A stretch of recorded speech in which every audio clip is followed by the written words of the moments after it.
Hello, ladies and gentlemen, and welcome to the NECC. I am your host, Jaron Bell. It is going to be a wonderful evening here, afternoon. My goodness, after the night we had last night, Caleb Glube here with me. Caleb, unbelievable night last night, and the action just continues as we have the Overwatch Challenger Series National Championship presented by HyperX. Caleb, I mean, man, what a night last night, and here we go again. Like you said, here we go again. As we start off, we're going right into the Overwatch Contenders Challengers Division Championships right here. Getting my words already minced. I've been up and getting this ready, getting the show ready, getting everything ready, getting the lobby ready, making sure the team picks and bans are ready, and we're already into this. It's spicy, it's hot. CMU's going up against Northern Essex Community College, and we're already hyped up. Oh man, absolutely, dude. Let's do it. I'm excited, ladies and gentlemen. Before we get into it, we do want to remind you, and you know what? Before I get into saying thank you to our partners, we have to do a Caleb. I know that you will support me on this sentiment here because we had an unbelievable day in Twitch chat yesterday. Just the support across all day. Caleb, I don't remember what some of the numbers were, but I think we were on for how many hours were we on? We streamed for a little over 10 hours yesterday and peaked at 141 viewers, which is unreal. An absolute fantastic day yesterday. And we're going to start off again with a fantastic day today. Like I said, it's Overwatch, baby. Let's go. Yeah, that is absolutely right. And man, look, again, Northern Essex and Caleb, we're going to see the number 1 seed facing off the 2 seed. So both these teams, exactly what we thought they were, exactly what we thought they would come in here as. I mean, look, what are you expecting? Look, you've been very blessed as a player on the coaching side of things to be involved in some big Overwatch matches, but does it get any bigger than an NECC championship right now? And what are you expecting to see from these teams? Well, this is a Challengers division, so who knows what to expect. Both teams are going to end up doing a lot of things that are not expected. We've seen Andy before, by the way. Andy coming from his upper team last semester, CMU not able to field that team this semester. So Andy's a lot more finessed than a lot of these players in the Challengers division. But don't count NECC out because guess what? They've gotten to the championships without losing a single game. I don't know what to say. I don't know what to tell you. No, I mean it's unreal the way that both of these teams have earned to be here. And again, ladies and gentlemen, all this action that you're going to see today is brought to you by our proud partners. Thank you to our friends at Helix Esports for all they do for us behind the scenes. Of course, really some of the best Twitch generation clip software we've ever seen here at the NECC. We're so grateful for their support. Of course, Meta Pro Gaming. All they did our website. And if you have any arena needs, esports arena needs, reach out to our friends at Meta Pro Gaming. Of course, ESTV. We talk sometimes about Twitch, but all of our ESTV viewers, the proud linear TV partner of the NECC, broadcasting all of the NECC playoffs. And again, if you haven't downloaded ESTV yet, you can at Samsung TV Plus, the Roku channel, Vizio. There are plenty of options for you to check out their platform and check out esports action from around the globe 24/7 on their platform, including all of the NECC championships. And Caleb, I know you and I are excited. You were instrumental in making this deal happen. But HyperX, ladies and gentlemen, the national championship, all the teams in this are going to get a little prize pack, and I'm going to let you talk about that. But HyperX, the official sponsor of the NECC. Caleb, what does it mean to you as the director of esports here to have such an amazing group of partners? In all honesty, it's something that's only going to grow, and I can't thank enough for the partners getting us to this point where we can jump in and have these championship events streamed to last night well over 100 average viewers. And today, who knows what's going to happen, but it's mostly due to the fact that the partners and the setup behind me purely built off of Helix Esports, right? Helix Esports, absolutely tremendous in making sure that this is possible and happening. And then we go 1 step, 3 step, 5 steps further to all the partners that have been making this possible with ESTV and HyperX, really, and the list goes on and on and on. Well, ladies and gentlemen, I'm not going to waste any more time. How about this? How about a little less talk and a lot more action? That was a country music reference. Some of you might not get, but some of you might. Ladies and gentlemen, let's get into the match. Presented to you by HyperX, we welcome you to the NECC Challengers Division Overwatch National Championship, and we have two, in my opinion, two of the best casters in collegiate esports for the entire NECC, for the entire staff behind the scenes, all of our partners. Make sure, we want to urge you to follow us on social media at NECC Games. That's NECC Games on Twitter and Instagram. Welcome to the championships. And on the call, unbelievable. Give it up for Yelkreb himself and Unicorn. Yelk, I'm going to send it over to you. And I tell you what, Caleb, it's going to be a beautiful ride. Let's find out who the champion is. Let's get it. All right, we'll see you guys.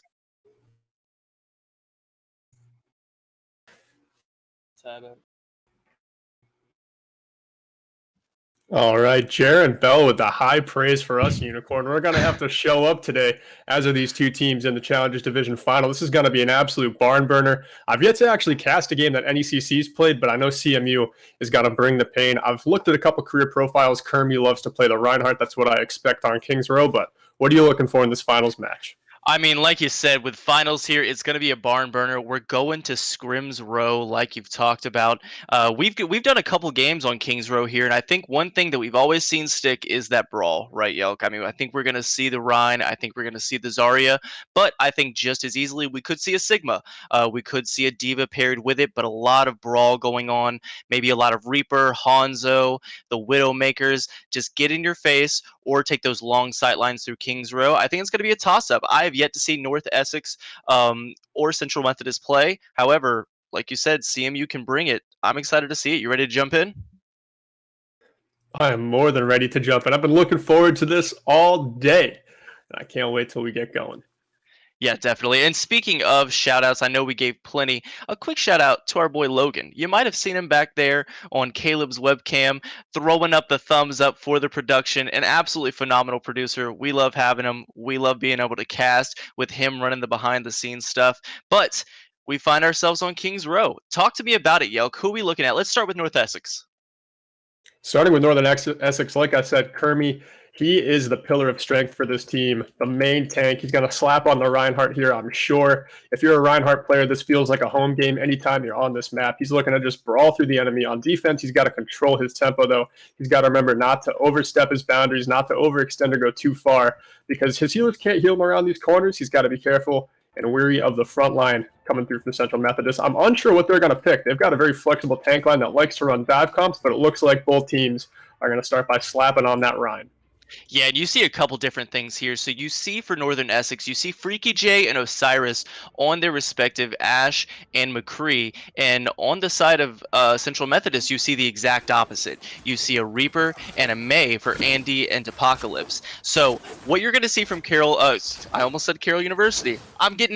We've done so many, Yelk. We've done so many. For Central Methodist here, you're going to see a lot of speed boosting, getting in your face. And for finals, I think that's going to be what matters. In this Challenger division, you see a lot of teams struggle with how to deal with the constant aggression that a brawl team can bring. I think we're going to see that play to truth here as they get ready to attack on Kings Row.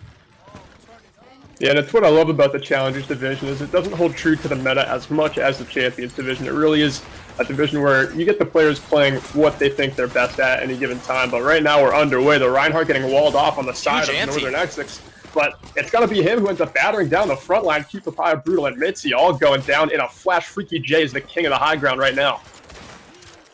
And watch the way they play this slower. What I want to see Tilted do is bring that Sigma shield less to support his Reinhardt. I think Kermie can play around the corners here.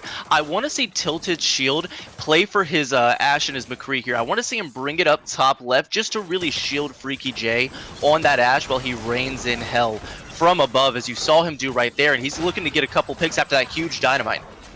Then the wall goes right in onto Kermie. They're trying to get him out of the fight as quick as possible, but he's able to evade that one as a shield from Tilted saves his life. Osiris finding the kill onto Dead Apocalypse. This thing starts to spill it onto the point. Coalescence coming through from Mitzi. Can't find any kills. No one getting cut up just yet, but Kermie's frozen. And it looks like Osiris and Haunted Major are going to fall down. Kermie still clinging to his HP on the side of the Alderworth Hotel. Shatter comes through. It's empty, actually, but Brutal cleans up the final 2 kills. And it looks like just Freaky J and Carol are up on the high ground. Can they recontest Unicorn? I don't think so. I think Freaky J is going to fall, as is SG Carroll. They're going to look to try and push space here for the side of CMU. Walk forward. Not going to get the opportunity to retake for Northern Essex, but no time to talk while it looks like CMU's in their face already. Tilted coming through with that Gravitic Flux, and Kermie following up with a Rhine pin onto Andy as he lands in a world of hurt. But Kermie goes down to the Fire Strike from Q Papaya, who takes all the space up in the front line. And now Tilted is a little out of position as Osiris trades out the kill onto Brutal, using his high noon as well, trying to find some value. Maybe just keep Central Methodist back for a few seconds. Yeah, I don't like the ults there from Central Methodist right there. They end up blowing the high noon from Osiris as well as a... excuse me, Northern Essex. Osiris blows the high noon, and Tilted even throws the flux. I think it might have been because he wanted to switch. However, could have been used in a lot better fashion as they just try and get space to hold that corner, but they're not able to. Looking to see what Kermie can do with this Earth Shatter. Guarantee he tries to use it this fight as long as they can last through this Death Blossom as Dead Apocalypse finds a double kill. He's in the heart of Northern Essex right now, and right now, Central Methodist is just marching through the second point. Somehow, Northern Essex has to put a stop to this. Yeah, Brutal used that beat drop there. It was enough to sustain that Death Blossom to stay alive in combination with that grab from Twice. I like the push here, and they have so much space to work with, as it looks like Mitzi on this Moira is just going to chill on cart and ride it in, work up that objective time. It's still up to Kermie here with the only ultimate on the board to lay down this Shatter and take all this space back for his team. They've got to recontest this second point. Shatter comes through onto 4 members of Central Methodist University, and Northern Essex is able to march through, but can they get the point in time? 3 meters to go. They've got to get there quickly. They manage to get their feet on just in the nick of time as Carroll finds a double kill in the feed. All this space taken back by Kermie with a great Shatter, and they're able to get up into the front line quick. Oh, that was absolutely huge. What I wanted to see from Kermie and team there was to put more damage onto the shield to try and make way for a Shatter, but Kermie just takes the fight into his own hands, waits for the Fire Strike to come out, and nails a beautiful Shatter. Absolutely cleans it up for Northern Essex, and now they can play this corner like they want to, and they can turn this into 2 or 3 fights right here. And they've got some ultimates coming online, too, to give them a lot of defensive tempo. Tilted coming up with that Graviton Surge and really lock up Central Methodist. And I think we're going to see it here as the tight group will be forced. Yeah, see if they can follow up with any damage onto Kermie, trying to evade the freeze. The Graviton Surge does come through for Osiris to lock in the double kill, but a counter Shatter by Papaya throws 3 on their backs. And Papaya charges through Osiris. The cart moving forward again as Mitzi and Twice find those kills that they were looking for. And the second point finally going the way of Central Methodist. Look at the way that CMU plays this Brawl comp. They dedicate every amount of resource into Reinhardt. They Blizzard to give him space. He pins in, finds the pin. They pop a Coalescence and a Bubble to follow up with that Shatter. Through all the ults that Northern Essex threw at them, including a high noon that got 2 picks, they focus everything into Cute Papaya, and they come out with a win there. That's beautiful, protecting the Reinhardt in this Brawl comp. Now Kermie's got that nano boost slapped onto him, lays down another Shatter yet to be blocked. Freaky J from the high ground finding 2 kills in the feed. Kermie not done yet, finds 3 on his own. That is a main tank player right there on 3rd point Kings Row. Yeah, Kermie is just showing up here on Reinhardt. What I want to see CMU do here from some Central Methodist, I want to see a grab. I want to see a push with this Blossom, but I want to see Apocalypse find high ground first, try and deny it from Freaky J, just force him down, and then once Coach Gun is used, then we go for the Blossom. Graviton Surge comes through, locking up the Bob and the front line, but Kermie able to find that Fire Strike onto Andy, but unable to block the Shatter coming through from Q Papaya. Pins a little too far into the back line, can't make it out as Freaky J's Bob takes him out of the equation. Kermie going down to that Death Blossom from Dead Apocalypse. The Coalescence able to push Central Methodist through this 3rd point. Dead Apocalypse finding another as Freaky J trades out with Brutal. And it looks like the supports are down for Northern Essex. A lot of cart progress able to be gained by CMU, but they're not done yet.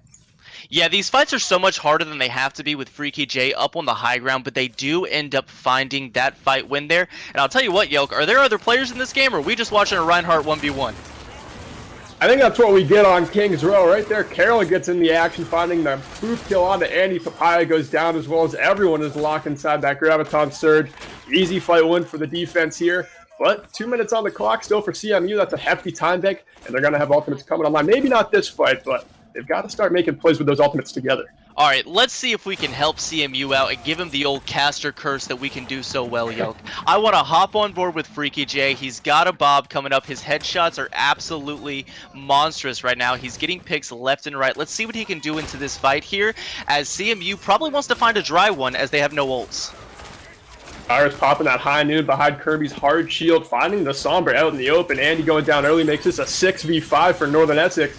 Bob flies in from Freaky J, and on the full retreat is Central Methodist. They're going to recollect and spawn and go again.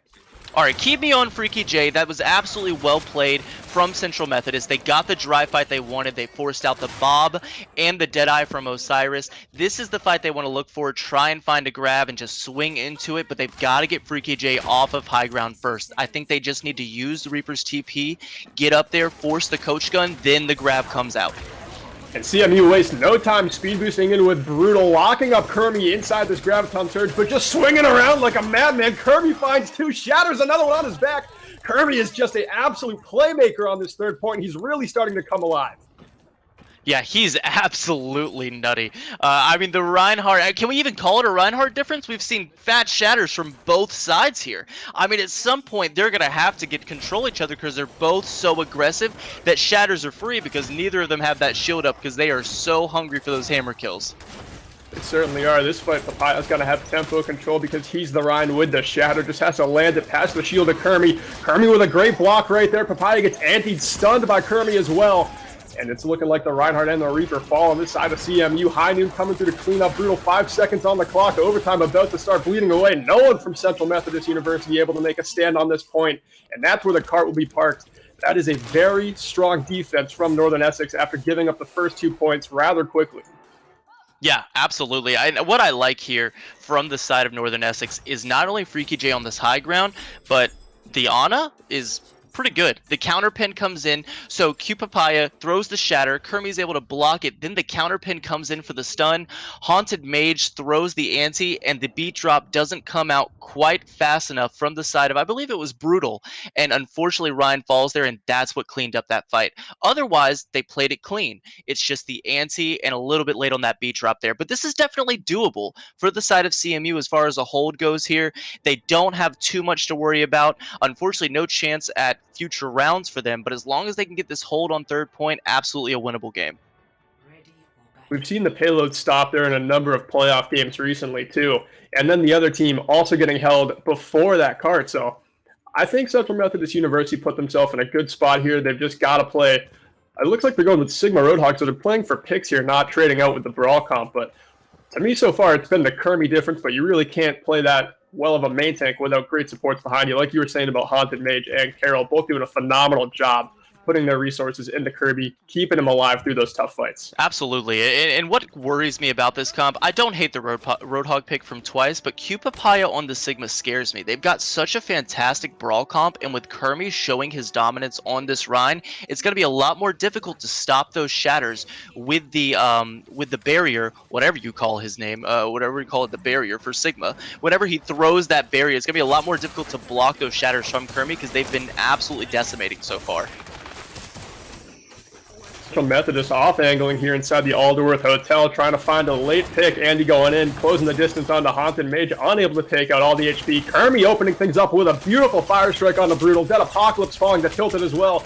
It's a 6 versus 4 here already for Northern Essex, and they're steamrolling through this first point of Kings Row. Kermie battling and bruising the backline now, and that is everyone erased on the side of Central Methodist, and the first point going the way of Northern Essex rather quickly. And you may see Kermie's name in the kill feed there, but look at the space that Freaky J made on that Widow. Takes the aggressive grapple, forces them all into that left side corner, and then Kermie's just able to use that speed boost from Carol and just absolutely swing into them, finds the good fire strike, and it's just all clean up from there for Kermie.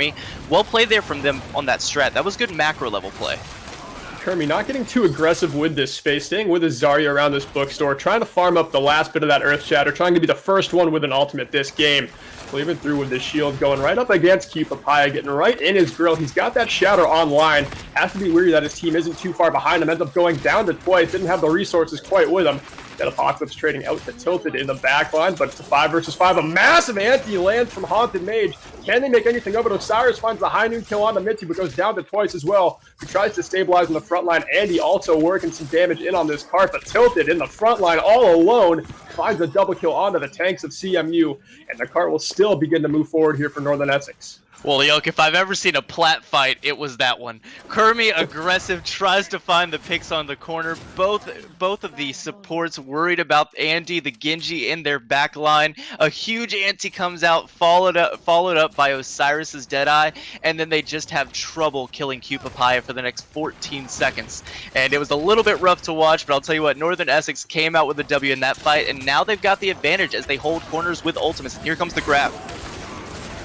Kermie's able to just swing right into this grab, drops a Shatter onto the anti-target, finds 3.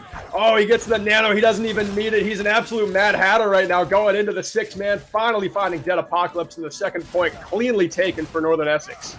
Kermie finding the upgrades on this hammer here. You can tell he's been playing some RPG Overwatch. He's got the extra blade on it. He's got the plus on the damage. His shatters are nutty. Q Papaya has to switch to this Rhine here. Ooh, quick pick onto Mitzi there from Freaky J. Here comes the Reaper TP in, but what we're saying, Q Papaya has to transition to this Reinhardt in order to match Kermie here. Gotta start putting a shield in the way of those shatters right there. He goes down to an early fire strike. 5 versus 6 going away of Northern Essex. High Noon finding Brutal, taking him out of the equation, but Andy popping the blade. Graviton Surge comes up empty, but it's Andy doing all the work right now. Dicing through 3 members of Northern Essex to clean this fight up. And I think they knew that they had to lose a fight coming up here. They knew Nano was in the oven. They knew Andy hopped onto the Genji there and Blade was coming. I think that's fine. I think you gear up for another fight. Tilted already 65% to another grab. Not only maintaining that charge, but doing a lot with it in the way of damage to build up these grabs quickly. But we do have a Blossom on the Reaper here for Apocalypse, and I want to see what he does with it. I want to see them call out bubbles first. Once those bubbles are gone, he's got to look for this Blossom. He's going in right now, gets stunned out of it immediately. The only ultimate on the board, taken away quickly, dealt with by a swift stun from Osiris. Right now the front line for Northern Essex backing up, just trying to collect themselves as Carroll goes down. They've got to just get these resources in the right order as Kermie's looking to go back in, 80% to that Shatter. If you can farm it up quickly before Carroll gets back, they can drop that in for some picks to give themselves the advantage. Yeah, good sleep on the Tilted there. Ends up with the team allowing to follow up on it as the anti comes in. But here's the nano for Kermie as well. He wants to shatter here. And Kermie using this damage boost to get right in Papaya's grill. But Papaya gets the last laugh, laying down the shatter. Has the beat drop as well. Haunted Mage and Kermie go down. Osiris falls third. And again, on the retreat is Northern Essex. Like I've said, this payload parked in a tough spot. It's not quite at the 3rd point finish line, but CMU, they did get it close enough to put up a hefty defense on this 3rd point. They definitely did. And CMU has another another blade in the oven with a nano boost to combine with it. A grab coming up for twice. This is probably not their fight. I think I want another dry push here, force out one of those combinations of ultimates, and then try and push something, because they're going to have to here with them down a Reaper. Andy going in with the nano blade, trying to slice up Haunted Mage, finds both supports, ends up getting Osiris in the back line too. Looks like the hold will continue. Yeah, it absolutely does. And I think CMU did a good job there, spending their ultimates, but not using too many. They still have a grab to work with. Freaky J probably just needs to pop the Infrasights here and then move on to a different character, in my opinion, or a different hero. They've got the beat drop from Carroll to match this grab, but I'm not sure if they have too much to follow up with it afterward. This may be another dry push as the grab comes in. Tilted gets right in there with that Graviton Surge, countered by the beat drop from Carroll. Q Papaya hammers down Kermie, who's been struggling on this 3rd point, as Q Papaya was on the previous round. But I think you're right. I think Freaky J, it's time for him to get off of the Widowmaker, maybe go to a Sombra or a Reaper so they can just counter some of this burst damage. He ends up switching over to the Sombra. I think that's smart here for Northern Essex. Yeah, it definitely is. I mean, Freaky J on the Widow's fine. You're taking Andy away from the fight, forcing him to come to you. But if we can't find the picks and the peel for the Widow, then you've just got to get off. But speaking of peel, Depocalypse needs a lot right now as he's in a bad spot. Haunted Mage lands that crucial nade that's going to be the caveat to take out Dead Apocalypse twice, and it looks like Mitzi goes down as well. 4 members fall for Central Methodist. Northern Essex, they're not out of the woods yet. This payload still got plenty of room to go. Minute 40 on the clock. Definitely another contest here from Central Methodist. Absolutely, but they've got to work against the Shatter, and they've got to come out fast. They want to try and push out a 6. They have the time to do it, but they've got to watch the grab, but it gets stopped. 3 meters to go. Can they get to the point in time? They certainly can. Blade comes out from Andy, finds the Anna as Kermie goes down to keep Papaya as well. Andy cuts up Osiris as well. Carroll goes down. Looks like he fell off the map there. Death by gravity. 1 minute left on the clock. 3 meters to go for this cart. Can they get it done? They've got one more, maybe 2 fights in them if they can make the first one a fast one. But Apocalypse, if you can hear me, I've got some advice for you, bud. You have to beg your team to call out those resources before you go for this next Blossom. Osiris is shutting you down with a Deadeye, and the flashbang as the Deadeye comes out now. Oh my goodness. Apocalypse overextends a little too far, trying to close the space onto Osiris, but the High Noon takes him out. Kermie and Osiris go down to keep Papaya, though, who takes all this space back with that nano boost from Mitzi.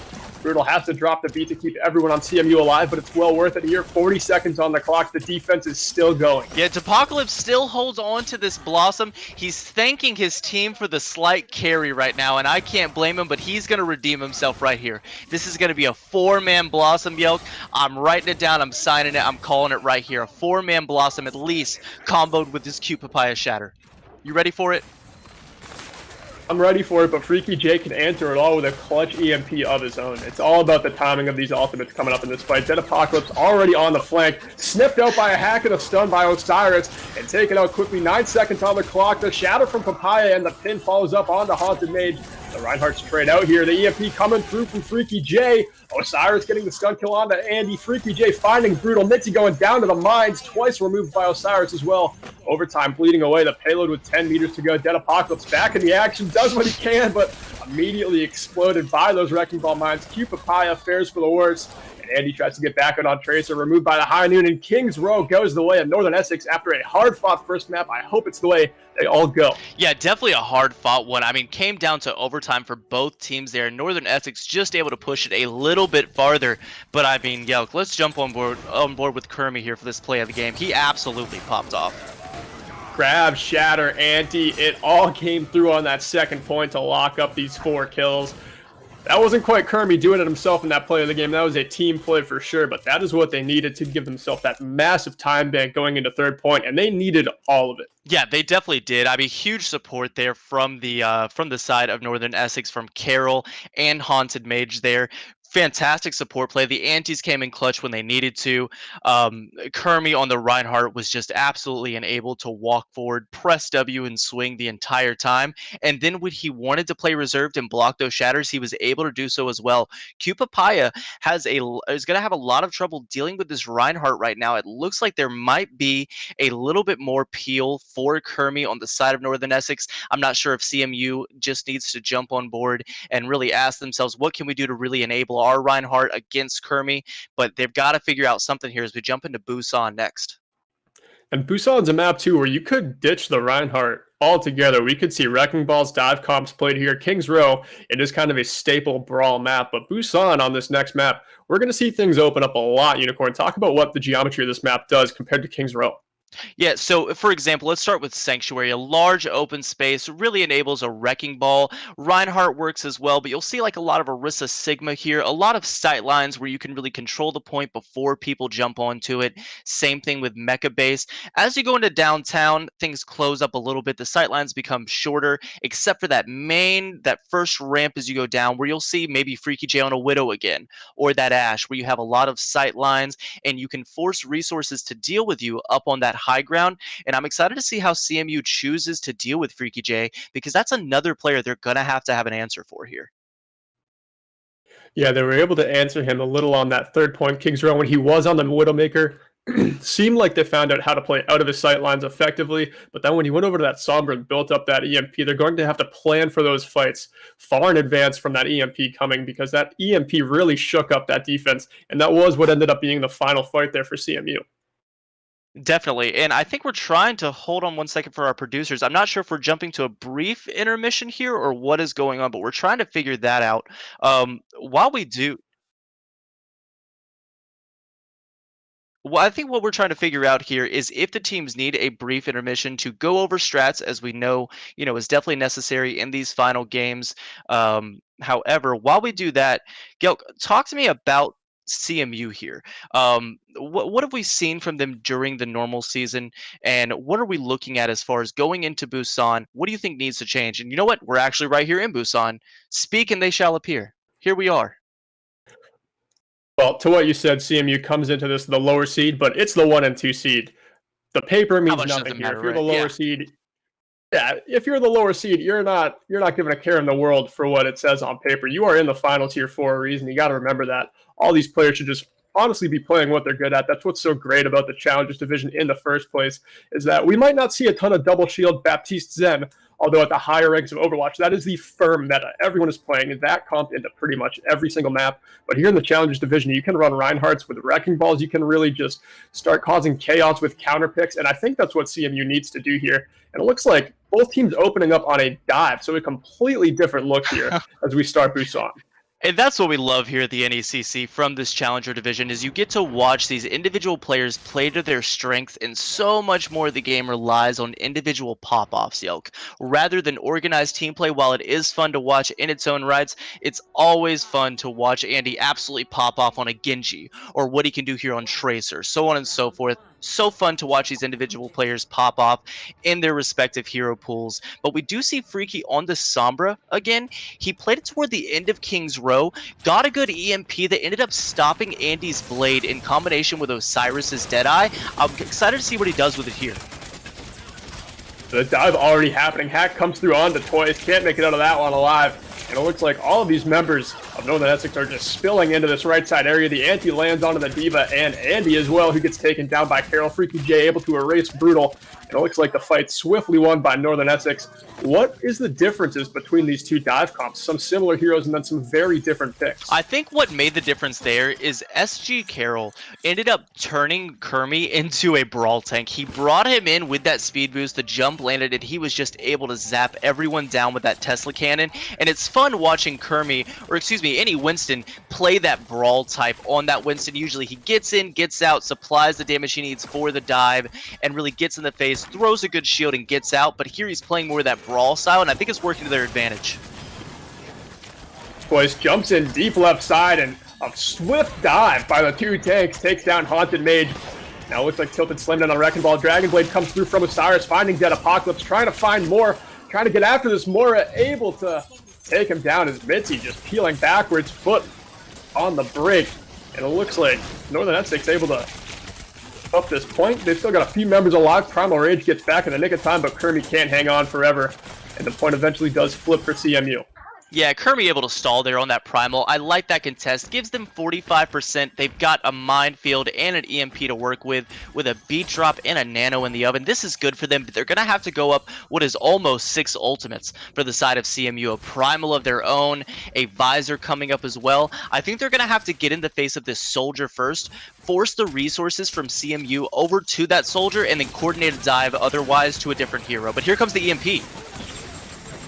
He comes through quickly, and it looks like Osiris tries to close the distance on the Dead Apocalypse, but the beat drop from Brutal is going to keep everyone alive here for CMU. Freaky J able to take down Mitzi. Dead Apocalypse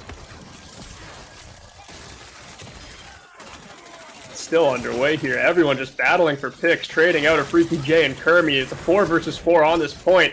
Tilted trying to make some space by the drum, but it looks like members of his team are falling quickly. Carol able to find Andy before going down. So it looks like this Diva trying to chase him down. It looks like somehow Northern Essex still in this fight. I don't know how they're managing to stall this out, but they've got to get the flip going their way. Yeah, and it's the opposite way around here. Northern Essex is the one that needs to get out, as CMU has held this point the entire time. Not a good reason to stall if you're Northern Essex, as CMU's time is just ticking away toward that 100%. Fought for way too long there. I wanted to see them use the mines early just to get that beat drop damage out of there, excuse me, that beat drop shield out of there from the side of Brutal. But alas, they come up with another dive here and immediately jump onto the Lucio. Osiris able to pop that blade, no beat drop to counter that. 4 members quickly taken out on the side of CMU. This flip will definitely come through swiftly, but they did manage to get it to last fight territory. So if they can retake this, if CMU can retake this, they should have the round. Definitely. I want to see Northern Essex play it slow here, play more of a counter dive and deal with whatever CMU wants to throw at them. They've got a primal for a stall. They've got a beat drop to answer something that comes through, whether it be a bomb or whether it be the pulse bomb coming up pretty soon as well. And you see CMU staging on this right side. I like this here. It gives them more ability to scout, but no time to do it when Northern Essex jumps in aggressively. Yeah, Northern Essex controlling the tempo in this one, as Tilted just gets right in there slamming on 6 members. But Brutal gets hacked. Can he make it out of this alive? Playing with very low HP, kept up by Mitzi. Papaya has to launch that bomb in order to just remake Andy, and Twice able to find some kills on the Haunted Mage and Osiris, spilling onto the point. Now our CMU, Wrecking Ball using that ultimate to try and keep him back. But Carroll goes down to that Helix from Apocalypse, who finds another kill onto Kermie, 93% and upticking on the side of CMU. They've done a great job of retaking this point. Not sure anyone makes it back in time for Northern Essex. Doesn't look like they will. I believe Unicorn, round 1 of Busan, going the other way. Yeah, it looks like it. CMU takes the first round there. Well played from Central Methodist. Freaky wanting to stall there. He had that EMP ready, but got found out from the Winston and ends up falling. And as you said, CMU takes point 1 here, and a little bit different of a story. CMU looking good. That fight went on a little bit too long for the side of Northern Essex. They allowed Q Papaya to get that remake off the bomb. Not only that, but the bomb forced Northern Essex to stagger and, or excuse me, not stagger, but to separate and not be in that jumbled up dive that likes to thrive in that chaos like we talk about so often. And it resulted in CMU able to throw out the beat drop, get that coalescence, and take that fight win, and ultimately the round win. Yeah, and on the second point of Busan, we're going to see Tilted switch off of the Wrecking Ball over to the Diva to maybe match some of that peel potential that Key Papaya has brought to the CMU team. Because I think that was the difference. The Wrecking Ball not quite able to peel as well, has stronger engages, but whoa, Freaky J going down quickly to a headshot from Andy. Papaya taking down Haunted Mage, and right now it's a bunch of space gained for CMU, but Carroll finding Dead Apocalypse on his way in, trades back a 5 versus 6. On this point yet to unlock here. Kermie goes down. Osiris finding Andy in the backline. That's who his target was. Twice looking like he'll zap down Carroll. And I believe CMU able to take this first point. Their dive is looking strong so far. It is. That Widow's making so much space from the side of Andy there. I almost want to see Freaky J swap himself and try and deal with the Widow. They've got a Genji for the side of Northern Essex as well that can help get in that Widowmaker's face, take the dive to her first, and then respond accordingly to the rest of the team. But instead, they offer the high ground here. The deflect comes out from Osiris. They definitely want to deal with this Widowmaker. They can't quite find a way to Andy, though. Yeah, Andy is controlling all of this space right now. He's got fantastic sight lines on Northern Essex. Osiris going down early to Mitzi, but Tilted and Carroll making up for it as they find a double kill. Now they're making their way onto the point. Andy has to change positions to a more vulnerable one, but he's able to take down Twice. But Kirby's the difference maker here. He is just primaling on this point, knocking everyone around, creating tons of space on the side of Northern Essex. Definitely, and instead what I see there, or what we see there from Northern Essex, is Andy taking those sightlines on the Widowmaker. Who cares? Let's go to point. Let's take those sightlines away from the Widowmaker and just brawl it out. She's either got to come to us or we're going to win this 5v6. They do so in dominating fashion, and they're down here 46-15, but they've got the ultimates to win these next couple fights. And I'm looking to spectate Twice here, as he's definitely going to try and engage with this Primal Rage and really get into the backline. But the EMP coming through from Freaky J is going to put a halt to this attack. Freaky J able to clean up Dead Apocalypse, and Mitzi goes down to Kermie. Looking like the beat drop having to come through from Carroll, but still with ultimates of their own. RCMU using, or opting not to use them rather, as the coalescence from Haunted Mage cuts up the rest of their team. But still plenty of time left in this game. Unicorn, ult on the board. Yeah, I mean, definitely plenty of time here. I mean, fantastic EMP from Freaky J. Takes out Apocalypse before he's even able to join the fight, really. I mean, you see a Primal here from Twice. You've got Brutal's beat drop coming up. They've got plenty of things to work with. It's just a matter of executing him, and I think that's where a lot of the problems lie. But they're going to go in early with this Coalescence. Diva Bomb thrown in to try and counter that Coalescence, not able to find any kills. Twice cleans up Carol, dead Apocalypse going down to Kermie, beat drop from Brutal coming through as well. Looking like Osiris is just trying to find some confirms with this Dragon Blade, but he will go down to Andy. Too much HP on the side of CMU. That fantastic beat drop thrown in by Brutal is going to be what captures this point. Yeah, not sure if Kermie needed to Primal as early as he did there. Wasn't watching his health, didn't see if he fell too low before having to Primal. I think that gets them a little bit extra percentage there if the Primal holds out for just a little bit longer. But, you know, going into next fight, we've got an EMP, we've got a bomb coming up. We all know that's a nasty combo. There's a lot of sightlines to get away from a bomb here on downtown Busan. But look at them staging high ground here. I like this scouting position. I like what they're doing. Tanks are deciding very slowly how they deal with something, and that's how you want to play a dive. And Cupipaya's got this Diva Bomb, and it has Northern Essex name on it. I mean, he's trying to label this thing with at least 3 members on. The EMP flying through from Freaky J puts a hold on that Diva Bomb, at least for now. Tilted able to take down Dead Apocalypse on the high ground, but Kermie and Osiris going down on the side of Northern Essex makes it tough. Diva Bomb simultaneously on the point. The only one with a kill is Cupipaya is taken down Tilted before he can remake. Haunted Mage and Carol fall as well, and the point's still in control of CMU. Final fight territory coming up now. Bit of a special moment we just witnessed there, Yoke. That was a little rendezvous from the Diva Bombs. We saw him get a little smooch in. Huge pulse bomb from Andy. Finds Kermie and Osiris. This is going to be difficult for Northern Essex to contest here, as Carol just wants to jump on and try his best. Andy had that clutch pulse bomb that led to the double kill, and then spawn camped Haunted Mage, keeping him off the point, away from the action. And the rest is just easy work here for CMU. Not a lot of ultimates on the board. Beat drop coming through for Brutal to make this a sure thing. Overtime already taken down. 3 members left to remove. Freaky J's back on this point, but quickly taken care of by Andy, and that is Busan going the way of CMU and Unicorn, and we've got ourselves a game. I mean, we called the barn burner to begin with, and I think we're already seeing the beginning signs of it, and Ember is starting to catch fire, and this one's going to be a long one, I think. Yeah, you're definitely right. With these maps flip-flopping like that, and what Kings Road told us is that both of these teams are here to play. Even when maybe a team doesn't capture an entire map, they're not out of the game yet. They're trying to just get that full hold defense. Tilted on this Wrecking Ball, just rolling through everyone, has the minefield out, doing a ton of damage that game. 9K in 9 minutes on tank. Yeah, pretty solid there from Tilted. I mean, well played there on the Wrecking Ball for the first point. They weren't quite able to finish it off there. But before we jump into our next map, I believe we might have a couple interviews going. I think we might need a second to find out. But I want to jump on board with a couple members of the teams and see where their headspace is at as we jump into this third game.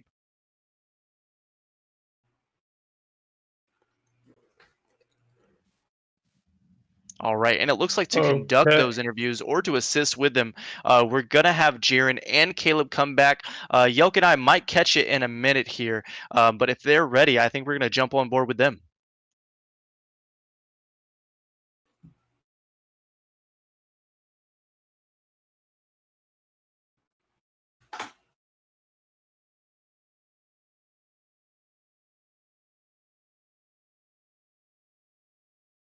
Yeah, you know what? Stay on. We'll just one of you stay on. If you guys are good too. I don't know where Jaron is.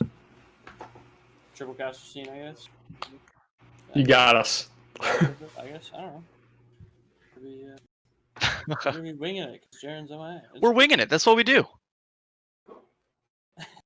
Playground offense. Hey, Caleb. Hey, how you doing? I'm doing well. Doing well. What'd you think about that Busan game? A lot of shit. In all honesty, Andy's just playing what I know he can play. He's just playing the game he can play. It's kind of what I expected, but I did not expect NECC to give up basically by making mistakes. That's how they lost that game. Yeah, I think they could have played it slower in a couple fashions. I think scouting there when they had the fights definitely would have changed some things for them. That Coalescence came in early, and they got a little too scared of it and forced themselves back to point, and that dive team forced into a brawl, and I don't think it was very good for them. We are live, Caleb. What's up, man? I'm gonna be honest. I thought we were in the middle of a break there. No breaks here at the NECC. You of all people should know. I I'm should smiling know that. so Oh much. my god, y'all calling me out of the smile. As we step in here, we are gonna have Central Methodist, the winner of that last map, on Busan here. Their coach, Coach Shockley, who's run an absolutely amazingly tight program over at CMU, doing a whole bunch of different things, making sure their players are on time and ready. And honestly, one of the best directors at the NECC here. And we're going to bring him on here shortly. But Yelk, honestly, I'll bring the question back over to you. What happened in that last match, as Unicorn had stated so kindly to me? Well, as you stated rather roughly, Andy popped off. He did what he had to do. He was the best player for CMU that round, I think. Clutch beat drops from Brutal as well kept that team alive through a lot of heavy ultimates on the side of NECC. I think that was the difference maker. Andy and Brutal just showed up to support that game. 100%. As we start to get, I'm going to be sending Coach Shockley into the channel now. Do you guys anything have standout questions before I get him in here? I've got a couple I can think of, but why don't you start off, Caleb? You know the man. Introduce us. Coach Shockley, meet Yelkard, and Unicorn are two casters today. I know you know me, but just honestly, I gotta say, how are you feeling after that first match? I feel like the first match we lost a little opportunity. We definitely were showing a great potential in the first 2 points of the first map, and I thought we kind of gave it away, overextending a little bit on the third point, and then defensively we gave up the first 2 points a little too quickly, and I thought our defense on the third point was good. It just at that point you're holding down, trying to hold for that third point to deny them as much as you can. So I think we lost some opportunity on first map, but I definitely think we made it up second map. Like I said all season with this team, I said when they fight together and they do it as a team, and Andy leads the charge, there's not much another team can do, and that's kind of what we saw in that second map. 100%. You touched on that second map just shortly there, but what was the main difference between that first map and the second map there? I just think organization and just the overall thought process with the alts. You saw first map, Dead Apocalypse wanting to use his alt, and then he always got basically taken out right before we could do it, so we weren't able to set that up. Second map, I thought we got our alts off in time, and was able to take advantage in the points that we had, and I think we definitely, that second point was just something that we definitely benefited in on delaying the first actual point on Busan. I thought was great. It definitely kept Northern Essex off the mark until that last fight, and I thought we did well on that. And then in the last fight, we just dominated with Cute Papaya and Twice, really scouting out the final push, and then Andy bringing it home for us. So I think it was just an overall team effort and just more organization on the second map than more so than the first, and definitely alts. And Yelk, Unicorn, you guys were casting that game. You got any questions for the man himself behind CMU? Ooh, I definitely have one. So on that Busan City point, your tanks were setting up in beautiful positions up on the high ground, positions you definitely wouldn't see your tanks scouting in on ladder. So it just kind of shows that you guys are running through the motions on these maps. You're definitely fully prepared. So what does the practice look like for these athletes coming into a finals game? Well, I can definitely tell you there's a lot of VOD viewing off of our last match. We thought we did well, but there was definitely things that we showed some concerns on with Valparaiso University. We didn't actually play Busan during that matchup, but Busan's one of the maps that we play, but we don't like to play necessarily. So we knew that was a point of contention that we definitely needed to put some work in and just see how we can take advantage and that type of thing. And I compliment Andy and the rest of the team. Andy and them have put in countless hours on just on the preparation and just really preparing for this match, both individually and as a team. And I can definitely tell you, Dead Apocalypse having that senior leadership and just keeping everybody together is really what kept us this far. So we kind of just relied on their laurels and put it all together. Yeah, good stuff. And CMU ended up picking that second map. As you said, you haven't actually played that map, but still played that map, so to say. What was the thought process behind picking Busan as your first map as your choice in CMU today? Honestly, I value their opinions. Obviously, they know what they feel good about playing today, and they chose Busan. I was a little shocked to see that they had chose that, but I mean, if they feel like that's a point that they feel like they could perform at their highest at, then I'm not going to question it. Especially, the leadership we have on that team. Andy, all the leadership he had last year, as well as Kayla. Dead Apocalypse. I think their leadership definitely played a part in that. Same with Cute Papaya. So I think that they felt like they could definitely make an impact based off what they saw, as well as the scouting games that they saw in Northern Essex. So. Well, I mean, it definitely worked out in their favor. If you don't mind, so jumping on to downtown here, I want to kind of get more into detail. And in fact, I'll even start with Sanctuary.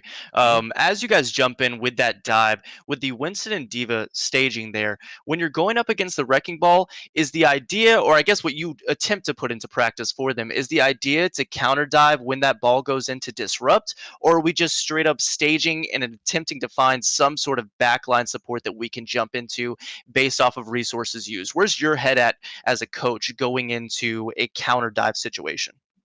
Yeah, I think it's utilizing the situation, but I definitely rely on Andy to make that call, as he is the captain. But I think he definitely made the right call in that aspect. But yeah, getting in their back line was is a big contributor to that.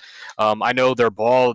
When I was looking at the gameplay, the mines weren't necessarily setting where we needed them to be, but yeah, I kind of contour that to Andy and making that call, just because he's been in this situation before. But I leave it up to him, really. It's unique having a DPS as your IGL. It is.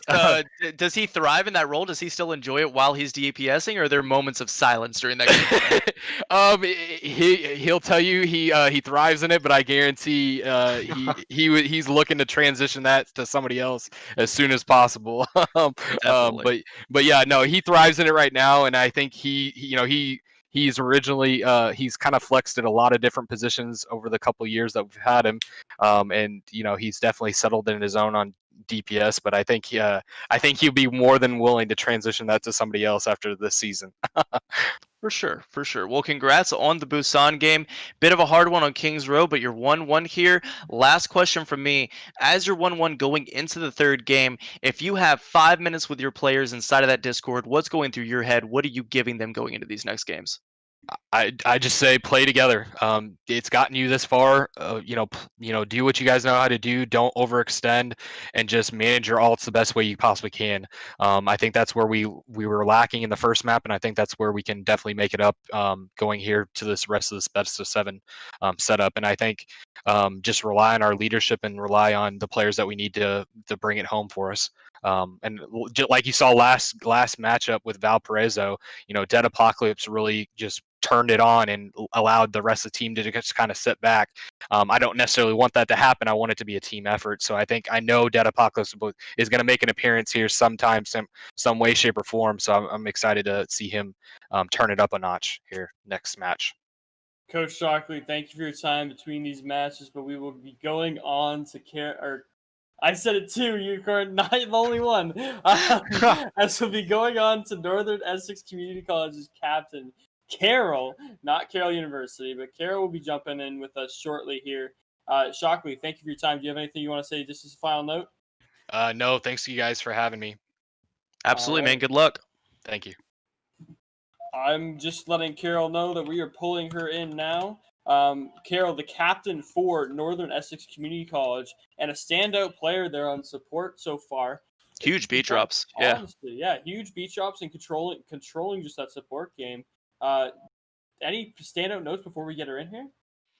I mean, not only a fantastic support player, but just kind of knowing when to get your team in and when to get your team out. Those speed boosts are so crucial in that brawl sort of comp. And the Lucio may not seem like it from that perspective, from that caster point of view, as everyone gets that overhead, but such a huge part into that brawl and really the main factor on what happens to your Ryan in those few seconds after that fight starts. Carol, welcome to the Stream Team channel. Hello. Those first two maps, one going in your favor, one going not in your favor. What are you thinking after those first two maps, and how are you kind of resetting? How have you already started to reset as Coach Shockley's interview is pretty much over, and so far?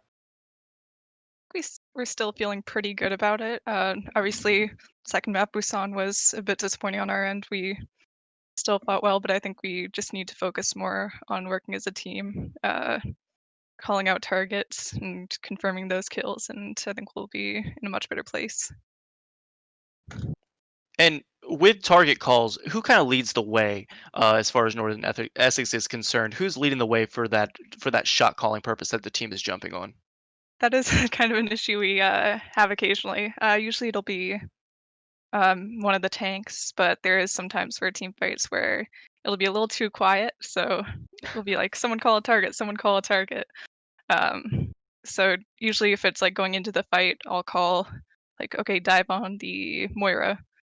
Whether that actually happens or not is Well, I mean, you've got to unfortunate. assume it does, right? It's gotten you Yeah. this far, so you have to assume if things are quiet, the synergy doesn't go away. You guys are still there as a team, practicing for hours together. And speaking of the practice, I think Caleb, as well as Yelk, had a fantastic question that they kind of put together into one that we asked Shockley, and I'll ask you as well. For the preparation going into these finals games, what do scrims look like? What do practices look like? What is the main focus going up against Central Methodist here in this finals game? Anything specific that you've looked at for them, or just an overall, what do you guys view as the most important thing here? I think probably the thing we've been focusing on the most has been working as a team, working on our communication. We've done our scrims, trying to get against opponents that will give us a good fight so we can have those losses and mistakes to look at. But I think our main kind of priority has been communicating with each other, focusing targets, making sure that we're finding those kills and winning those team fights, and also like ultimate usage, for example. So this third map, Anubis, a map that heavily requires communication, especially on that second point. As we all know, you have to be able to not only wipe the team once, but probably up to 3 times. What is the big difference that you're going to take into Anubis here? I think we're going to kind of try to reset and remember how we play together, like during scrims and during our past performances, to try to just get our things together. Obviously, picking targets and going through with that, playing together as a team, calling out when we need help. Jakob, you got any thoughts Yeah, and about what's going on?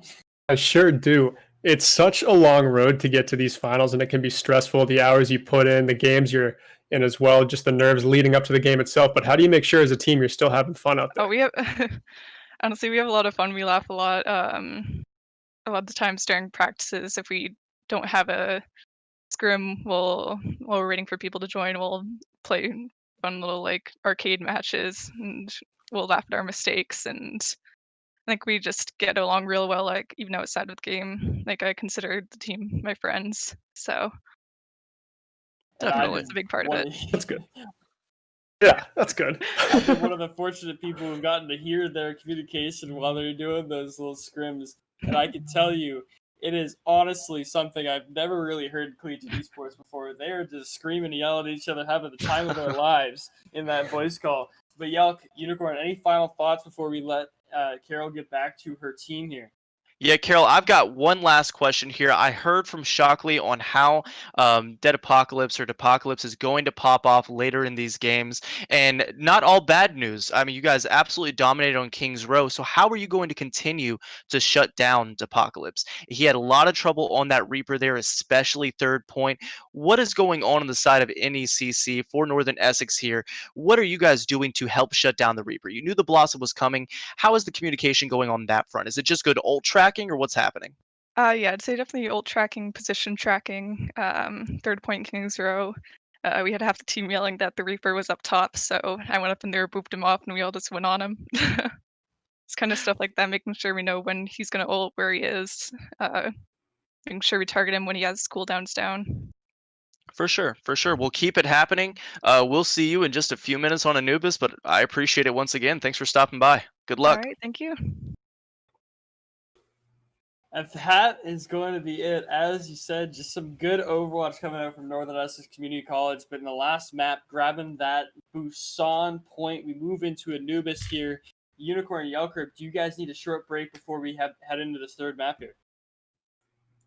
I'm good. Yep. Yeah, I'm good to go. Before we head that way, Caleb, I know we're dropping off with you. It'll be just Yelk and I in a second. So give me your prediction for Anubis. You've seen King's Row go to the very end. You've seen Busan look dominating for the side of Central Methodist. Give me Anubis. Just full Caleb. I know you may have your biases. You hang out with both of these teams. You're laughing with them in scrims and arcade games. Who takes Anubis?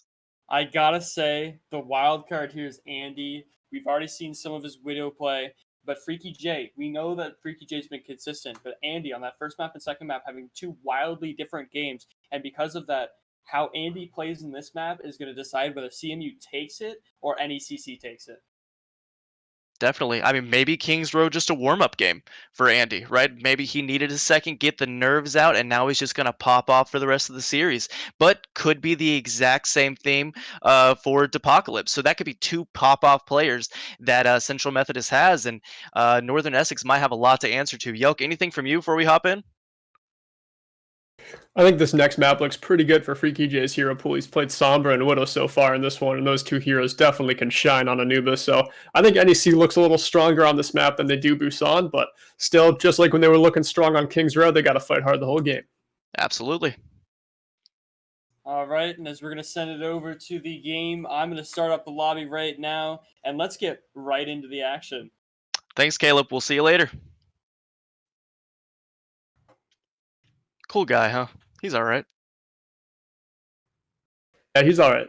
Yeah, I mean, not great, but he's, I mean, only the reason we're here, So, I mean, how much credit does he really, really deserve? Yelk, we're hopping on Anubis here.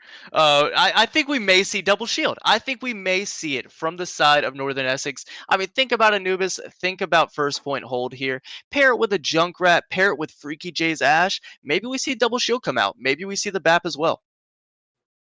I'd like to see one team play a Junkrat on defense. It's just such a strong pick too, but like you were saying, double shield as well, just those spam comps look very strong on 2CP maps like Temple. So we haven't seen either team break it out yet, but we've seen them switch comps on both maps we've seen so far. So I think both teams, they do have that double shield in their back pocket. Interested to see if they play it or not. I think that's a good point too. I think both of these teams have demonstrated a pretty wide range of hero pools so far already in these two games. Definitely flexible to switch to what's needed to counter a specific comp based off of what they're feeling at a certain time. But I mean, for defense on Anubis here, not only does it yield a lot of room for spam, but if you offer those spam heroes like Junkrat, or whether it be a Genji who wants to get a Blade or a Hanzo, a lot harder to deal with a Pharah, and it's very easy for that attacking team to switch if they see two projectile heroes for the way of spam. Real easy for them to just walk back and spawn and get a Pharah or an Echo rolling here. And I think that flexibility, like you mentioned, they have is definitely going to be the difference maker here as Central Methodist looks to attack and Northern Essex once again the blue team on the defense here. Tell me about what a 2CP map means for these grand finals. Kind of walk me through what that looks like for any parents, any school kids out there who are hanging out with their college friends trying to get a look at the game but not too familiar with Overwatch. 2CP, pretty straightforward, known as the assault game mode. You've got the first point. If you capture that, you get some time added to your bank, and then you move on to the second point. But Unicorn, it's that second point spawn that the defenders get is always so close to the objective. You heard Caleb saying it during that interview that you might have to wipe the team 3 times just in order to take that second point. That's how fast those defenders get back, and the attacker spawn is a mile away. So usually you see the attacker successful in taking the first point, but then that second point can be a real speed bump. Yeah, and I mean, not only Not only that, but you, Caleb, and I, all with that coaching experience, I know what we like to tell our players is it's almost better as the attacking team to dump all of your ultimates there just to get a clean 6K team wipe. So if you do, you have to do one more clean fight and then it's a wipe. That way you don't have to deal with staggers for 4 years. But we'll see if Northern Essex and Central Methodist have that same mindset. But we'll have to see Central Methodist first as they come out with a dive. Yeah, and I like what they do here, having Andy on the Widow and Apocalypse on the Sombra. Apocalypse able to just go invisible and scout out what the defense is doing, go up and pick his target, his favorite one to hack before the dive comes in. Looking like the dive is engaging right now. Keep Papaya straight into the back line, taking out Freaky J with the help of Twice. The Winston bubble taking away all that space on that high ground purge. Kermie finding a kill onto Keep Papaya, and Brutal on his way backing up, but not able to make it past the sniper shots from Andy, who finds success from the high ground. But it looks like CMU is trading out here a little too slowly. Mitzi goes down to Osiris in the end, and the defense still able to hold this, but they've got those spawns far away. Can they get back in time to defend this again? Yeah, bit of a warm-up fight there for Andy. He had all the space to work with on that Widowmaker. I wanted to see a few more picks, but not able to find them. He looks to find Osiris there on the Reaper. Reaper McCree here for the way of defense, I think gives them a lot of versatility in how they deal with certain things. But here comes Twice already on this Winston. He's got a Primal ready to go. They had to put a ton of resources into Osiris right there. They had to Zarya bubble him out after he used Wraith. Eventually cut down by Keep Papaya, but a slam from Kirby finds 3, locked up in a grab, and the alley-oop finished off by Freaky J, who's going to find 5 kills in the kill feed. And that was just off the back of those 2 gigantic tank ultimates. Yeah, absolutely huge there. From Twice to start it off, gets a good primal, but as you mentioned, so many resources being forced into Osiris gives Twice a lot of space to work with on that Winston, but Freaky J absolutely cleaned up with a huge Deadeye, follows it up with a flashbang kill to top. That's a good 5K. Andy's gonna pop Emphasites here on this Widowmaker, try and find a pick, but you see Northern Essex playing this corner. They want to force Central Methodist to drop down onto them, but instead they want to look for this McCree.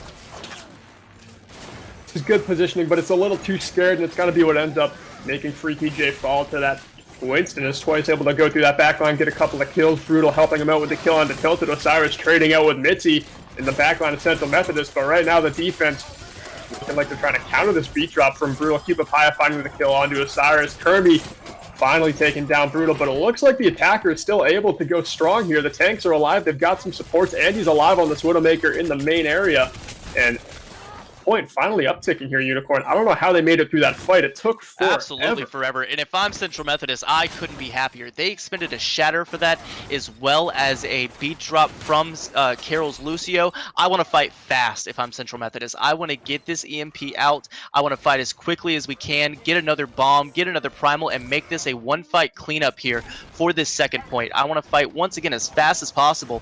And you'll see Andy try and stop that as he hops on the Echo. Really going to try and get some frontline damage here with that long-range poke.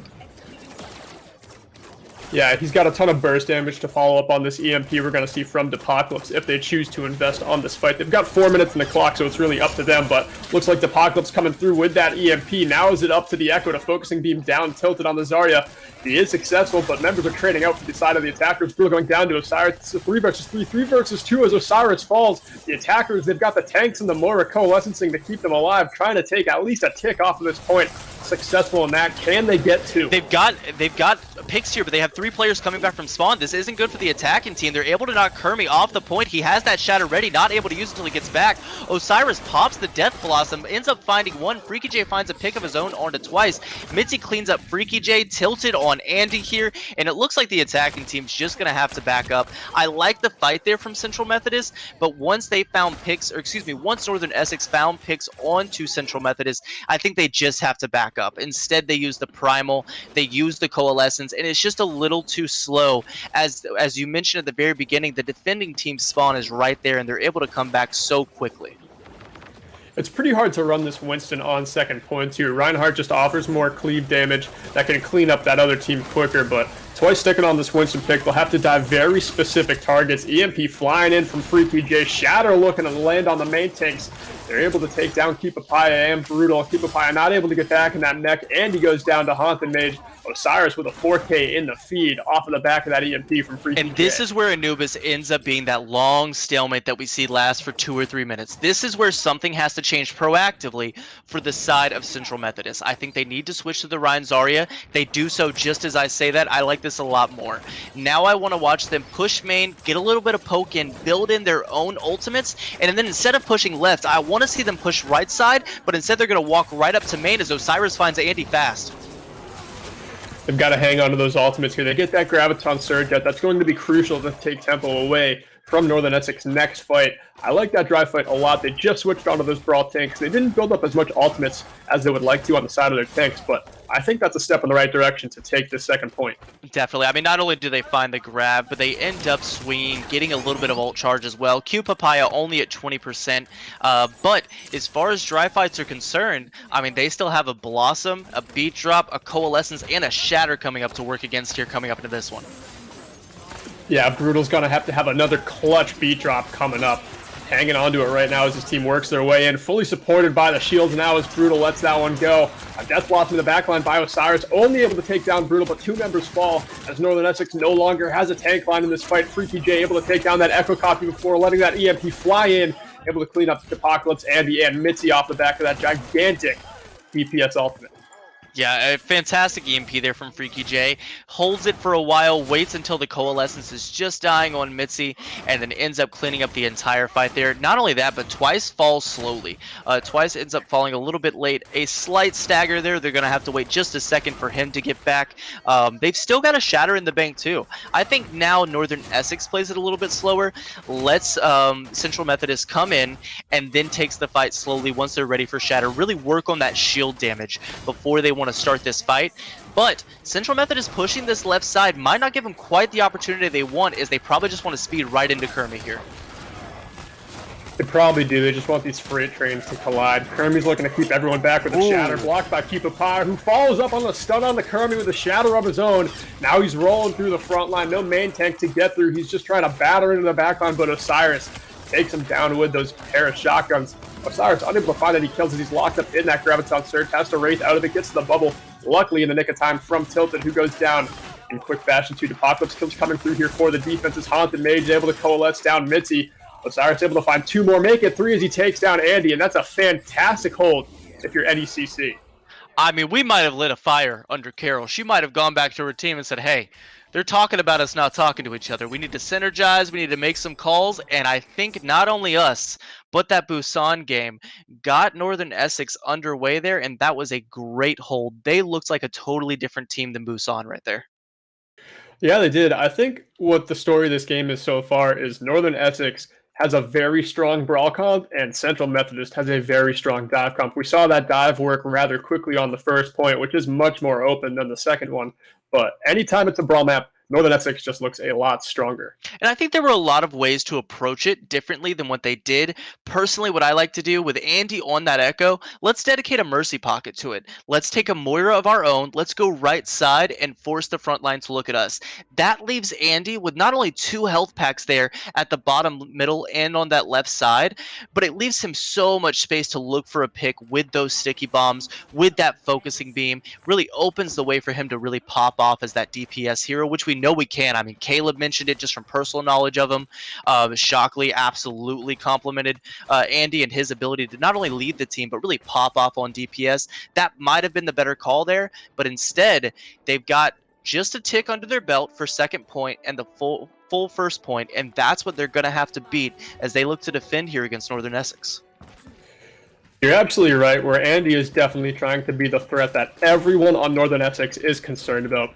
Here we're going to see him on the Hanzo, which I love. Provides a little more spam than Widow. Still has that one-shot potential to counter Freaky J, who's definitely going to try and take that same aggressive space on the high ground of this joke. But right now, the tank's able to get in rather quickly. Carol with a great speed boost to make that possible. And now Freaky J is able to set up on this high ground. Andy landing that headshot just like he needed to. And Kermie trying to pin through Keepapaya, able to take down 2 members of Northern Essex. I'm sorry, of Central Methodist, as Northern Essex claims this high ground. They're down their sniper, but back in the action quick will be Freaky J. And Carol closes the distance quickly here, speed boosting into these rooms. That's a dangerous play for Lucio to make, but clearly trying to take that shot caller role into her own hands, I think, and just try and get that follow-up from the team. And it looks like Kermie gets the message, gets into the team, and just starts taking out members of CMU one by one. Yeah, definitely a risky call from Carol, but it's definitely the right one there. You have to assume they were all on the same page. With Q Papaya falling that quickly on the Reinhardt, they just needed to speed boost, get in their face, and let Kermie go ham like we know he can. And now, I mean, they've got 6 minutes to get a tick here. Seems pretty easy, but I tell you, I've lost games on Anubis with 6 minutes and 1 tick. CMU had a very similar time bank too. I believe they had 4.5 minutes, but Northern Essex helped out a lot by a pair of headshots from Freaky J. Showing off, young man. Ends up going down to Andy, but he's done the dirty work. 2 more kills on the side of Northern Essex come through, and that's a quick second point, Unicorn. NECC takes this one. Yeah, Northern Essex walked in there and kind of did exactly what we talked about at the beginning from what Central Methodist should have done. Went to a specific side and gave their DPS all the space in the world to work with. Shield turned left to look at that other room, or I guess what would have been right for the defending side, and Freaky J popped off on the Widowmaker with no shield in his way, in the way of those heads that he wanted to aim at, and he found them. Yeah, and in that play of the game, we see that Freaky J able to play a number of different heroes, not just the Widowmaker, as he finds 5 kills right there on McCree, with a very impressive display to follow up on those tank ultimates. But next map, Unicorn, we're going into Havana. I think it's a pretty brawl strong map. I'm looking at NECC to perform very well here. What does CMU have to do to answer this brawl comp?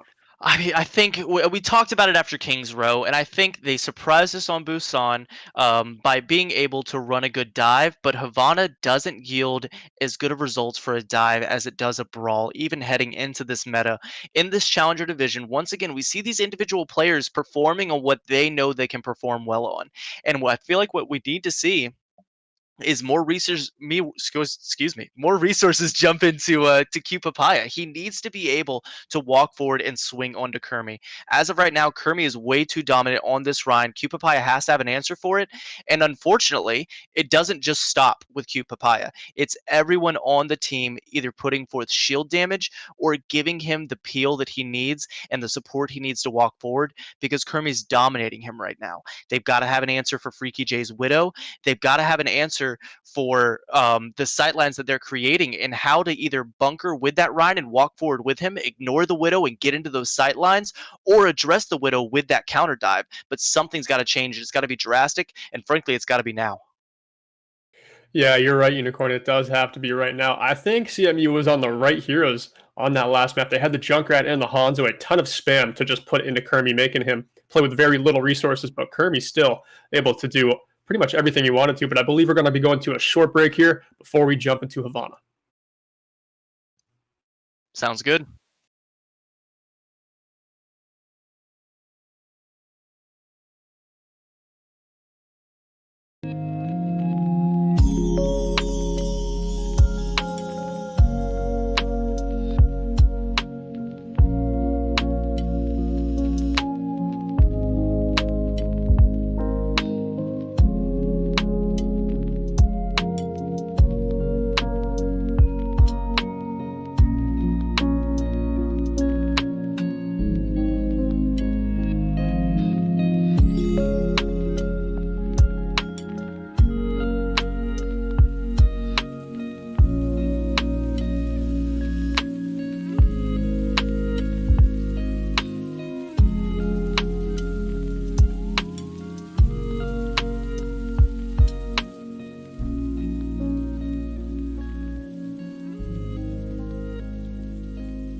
Watch the graphic. Hello, ladies and gentlemen, and welcome right back. Thank you for being with us. And I'm here, of course, with our director of esports, Caleb Glube. My name is Jaron Bell. Caleb, an unbelievable match we've seen so far. Northern Essex comes in here as the #1 seed. And Caleb, right now, with a 2-1 advantage, one of the things that I love that you always say is it's never too late. You know, it's never too late in Overwatch. There's a couple maps that you think could swing another way as we get ready to go to Havana. But right now, what are you seeing from Northern Essex that has just made them so dominant this season and today in this championship? Like we said with that last map, it had to be all about the communication, and we talked about it so much in that interview with Coach Shockley and Carol. And because of that, we get into this map of Anubis, and Northern Essex figured out their communication problems and just slammed through that map. Absolutely time of their lives. I bet you they were enjoying themselves. If I can hear their comms right now, they were wilding. They were making a ton of noise back there, and you could just tell. You could just tell that they were enjoying themselves playing that map. Well, and Caleb, I think one of the things that is very interesting that I think people would love the point of view of, you like a lot of these guys that have been in here, you played collegiate esports at a high level, juggling, being a student, juggling all the things that you have to do as a student and competing in esports at such a high level. Caleb, what does it feel like to be here on Championship Saturday? Well, I mean, what do you think is going through these kids' heads right now for both these teams? I mean, I've experienced it firsthand. Unfortunately, not in the NECC because I had to go and create that before being able to play it. But I have experienced this firsthand, and I do know what these players are thinking. It is a Saturday for these guys. They are out of their classes. Their classes are not the major worry right now. Their major worry is gameplay. But the problem is they're not used to playing this early in the day. Normally, their matches go off at 4, 5, 6, maybe even 7, and because of that, they're just not really. It's a different feeling. The whole weekend vibe is a totally different feeling, especially when you're playing competitive. And collegiate, normally used to that Monday, Friday kind of stuff. When you sit down Saturday, an entire different feeling when you step in here, and that's what both teams are feeling right now. They're just stepping in this. They're making sure that they can do the best they can do. And as you start to see, we've got some standout players coming in. Freaky J, Andy, names being said a lot, twice, Kermie. All these names being said a lot because they're doing what they need to do here. Well, and let's refocus let's think about game 4 here. As we go to game 4, Caleb, break down, what do you think? I know that you think there might be a way for CMU to maybe respond and maybe pick up game 4 here. What are you seeing? Havana's in all honesty, it's a map that's closed off and open, and there's lots of different alleyways, and there's lots of different, it's one of those maps that really, it could swing in anyone's favor in every day, and it goes all the way up to professional. We've seen the Dallas Fuel lose and win Havana all the time throughout the season, even though that their composition plays exactly for Havana, right? So whether it's just this low-level gameplay where you have these schools participating and challenging themselves and playing these wonky comps that, as Unicorn and Yelkup said, the Challengers division not really tied to the meta in any way. It's just playing characters that they can stand out on, and all the way up to professional. Havana's a swing map for every single team, and it's really up to who shows up in the match and who's really wanting that win. And I guess my last question before we get ready to go straight to game 4 right here, Caleb, if you're one of these players, if you're one of these coaches,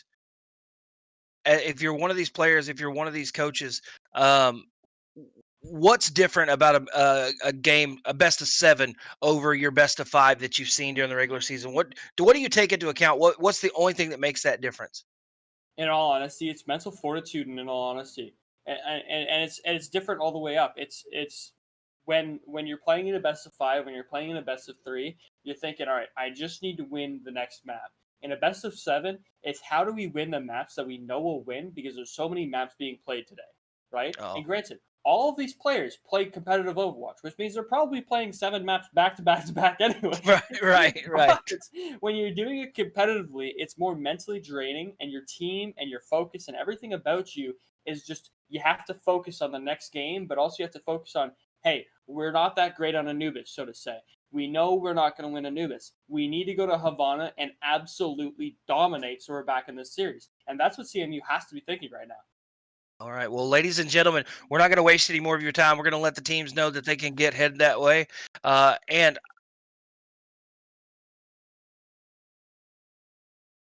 absolutely. And guys, we're going to go ahead and we're going to head that way and get ready for game 4 of the NECC Challengers Division National Championship here in Overwatch, presented by HyperX. That is Caleb Glube. My name is Jaron Bell, and we are going to send this over to Yelkreb and Unicorn. I must say, I'm not going to lie, in my opinion, besides me and Caleb, 2 of the most handsome casters in all of collegiate esports. We'll see you guys right after game 4.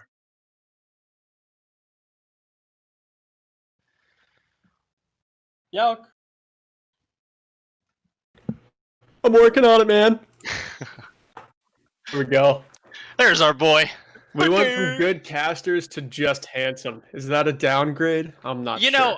What I think we need to focus on more is that we can appreciate that Caleb and Jaron would take the second place like that. I mean, come in and not only really get the startup to this whole NECC gig going, but have 2 casters come in and then take second place on the most handsome people appearing on webcam. I mean, I just got to give them up for that. I got to commend them. Their humility is baffling. I mean, for you and I, obviously, a ton more handsome, really. But, I mean, they take second place. And speaking of second place, Yelk, who's taking it here in this finals? Are we at a point where we can give predictions here? What do we think is going to happen? Unicorn, that was a flawless segue. I'm glad you hit me with that. Havana is anyone's game. This is a map that your strategy has to change from first point to second point. The geometry of the map just calls for it. First point, you see a lot of brawl comps able to hold this first corner down. And then we see some of the best teams in the Champions Division opting for comps like Sigma with a Roadhog and 2 snipers to just provide massive amounts of spam to punish those positioning mistakes quickly. I think we're going to see these 2 teams picking DPS to better support their main tank so they can get that solid front line going, just that consistency. But what are you thinking on Havana? What's going to be the look? Brawl, dive, double shield? Well, I think you tapped into where the meta's going, and I think you almost harped on why it is. Tanks are so useless at this point where, Orisa and Sig, the only reason that they have a good time in this meta is because they have the 2 shields, they have the hit scans, the BAP, and the Zen with them. If you're not going to opt for the Orisa Sig, then you go a Sig Hog, right? You get something that can self-sustain, rely on the picks that they can get on their own, and that's really what thrives here. And I think we may see Central Methodist getting a look at that here as they jump into attack. Once again, Northern Essex with what is, in my opinion, always advantage, playing defense first, knowing what you have to work against as you jump into attack. We do see what we talked about might happen on Anubis, but instead we see it on Havana. We see the double shield, the double hit scan behind it, but instead, Carol on the Mercy, Haunted Mage on the Ana. I'm excited to see more Ana from Haunted Mage here. Yeah, and although Central Methodist only has 1 shield to deal with these 2 snipers, I do like Twice being on this Roadhog, providing some extra spam, making that double shield comp just have shorter windows of time so it can operate. But Freaky J making the most of those short windows with 2 headshots right off the rip here to start things in Cuba. And if you remember what we talked about right before the break that Yelk and I went on, we got to deal with Freaky J. I mean, Yelk, we just got to do it. We got to deal with Freaky J, and I'm not sure a Roadhog helps on that front as he finds another cleanup onto Q Papaya there. Yeah, and Tilted is just holding this front line very strong on this corner, letting Freaky J pretty much take all the angles he wants. Gets a little too aggressive there, pokes into a headshot from Andy, who goes down but gets rezzed quickly. Osiris able to control the tempo, though, finding kills in the feed, keeping this one in NECC's favor, but maybe they have to concede this point because I'm not too sure the attackers can hold this high ground forever. Double hit scan is eating Central Methodist alive right now. It is behind this double shield. You keep the Sigma up top with your hit scans. Look, you even put Osiris down on the low ground. I mean, you would think that they would have a way to deal with this, but they either need to brawl straight into it before Osiris and Freaky J can find these picks, or they've got to answer back with double shield and get some hit scan of their own going. Yeah, I mean, the ultimates haven't quite come online yet, so maybe that's just what they're playing for. Going for the long game, but Q Papaya just trying to get in right under the tie ground. Freaky J denying the space again with a headshot kill onto the Apocalypse. Tilted with a massive supercharger, amplifying all sorts of damage, leading to 5 kills in the feed. everyone erased on the side of CMU.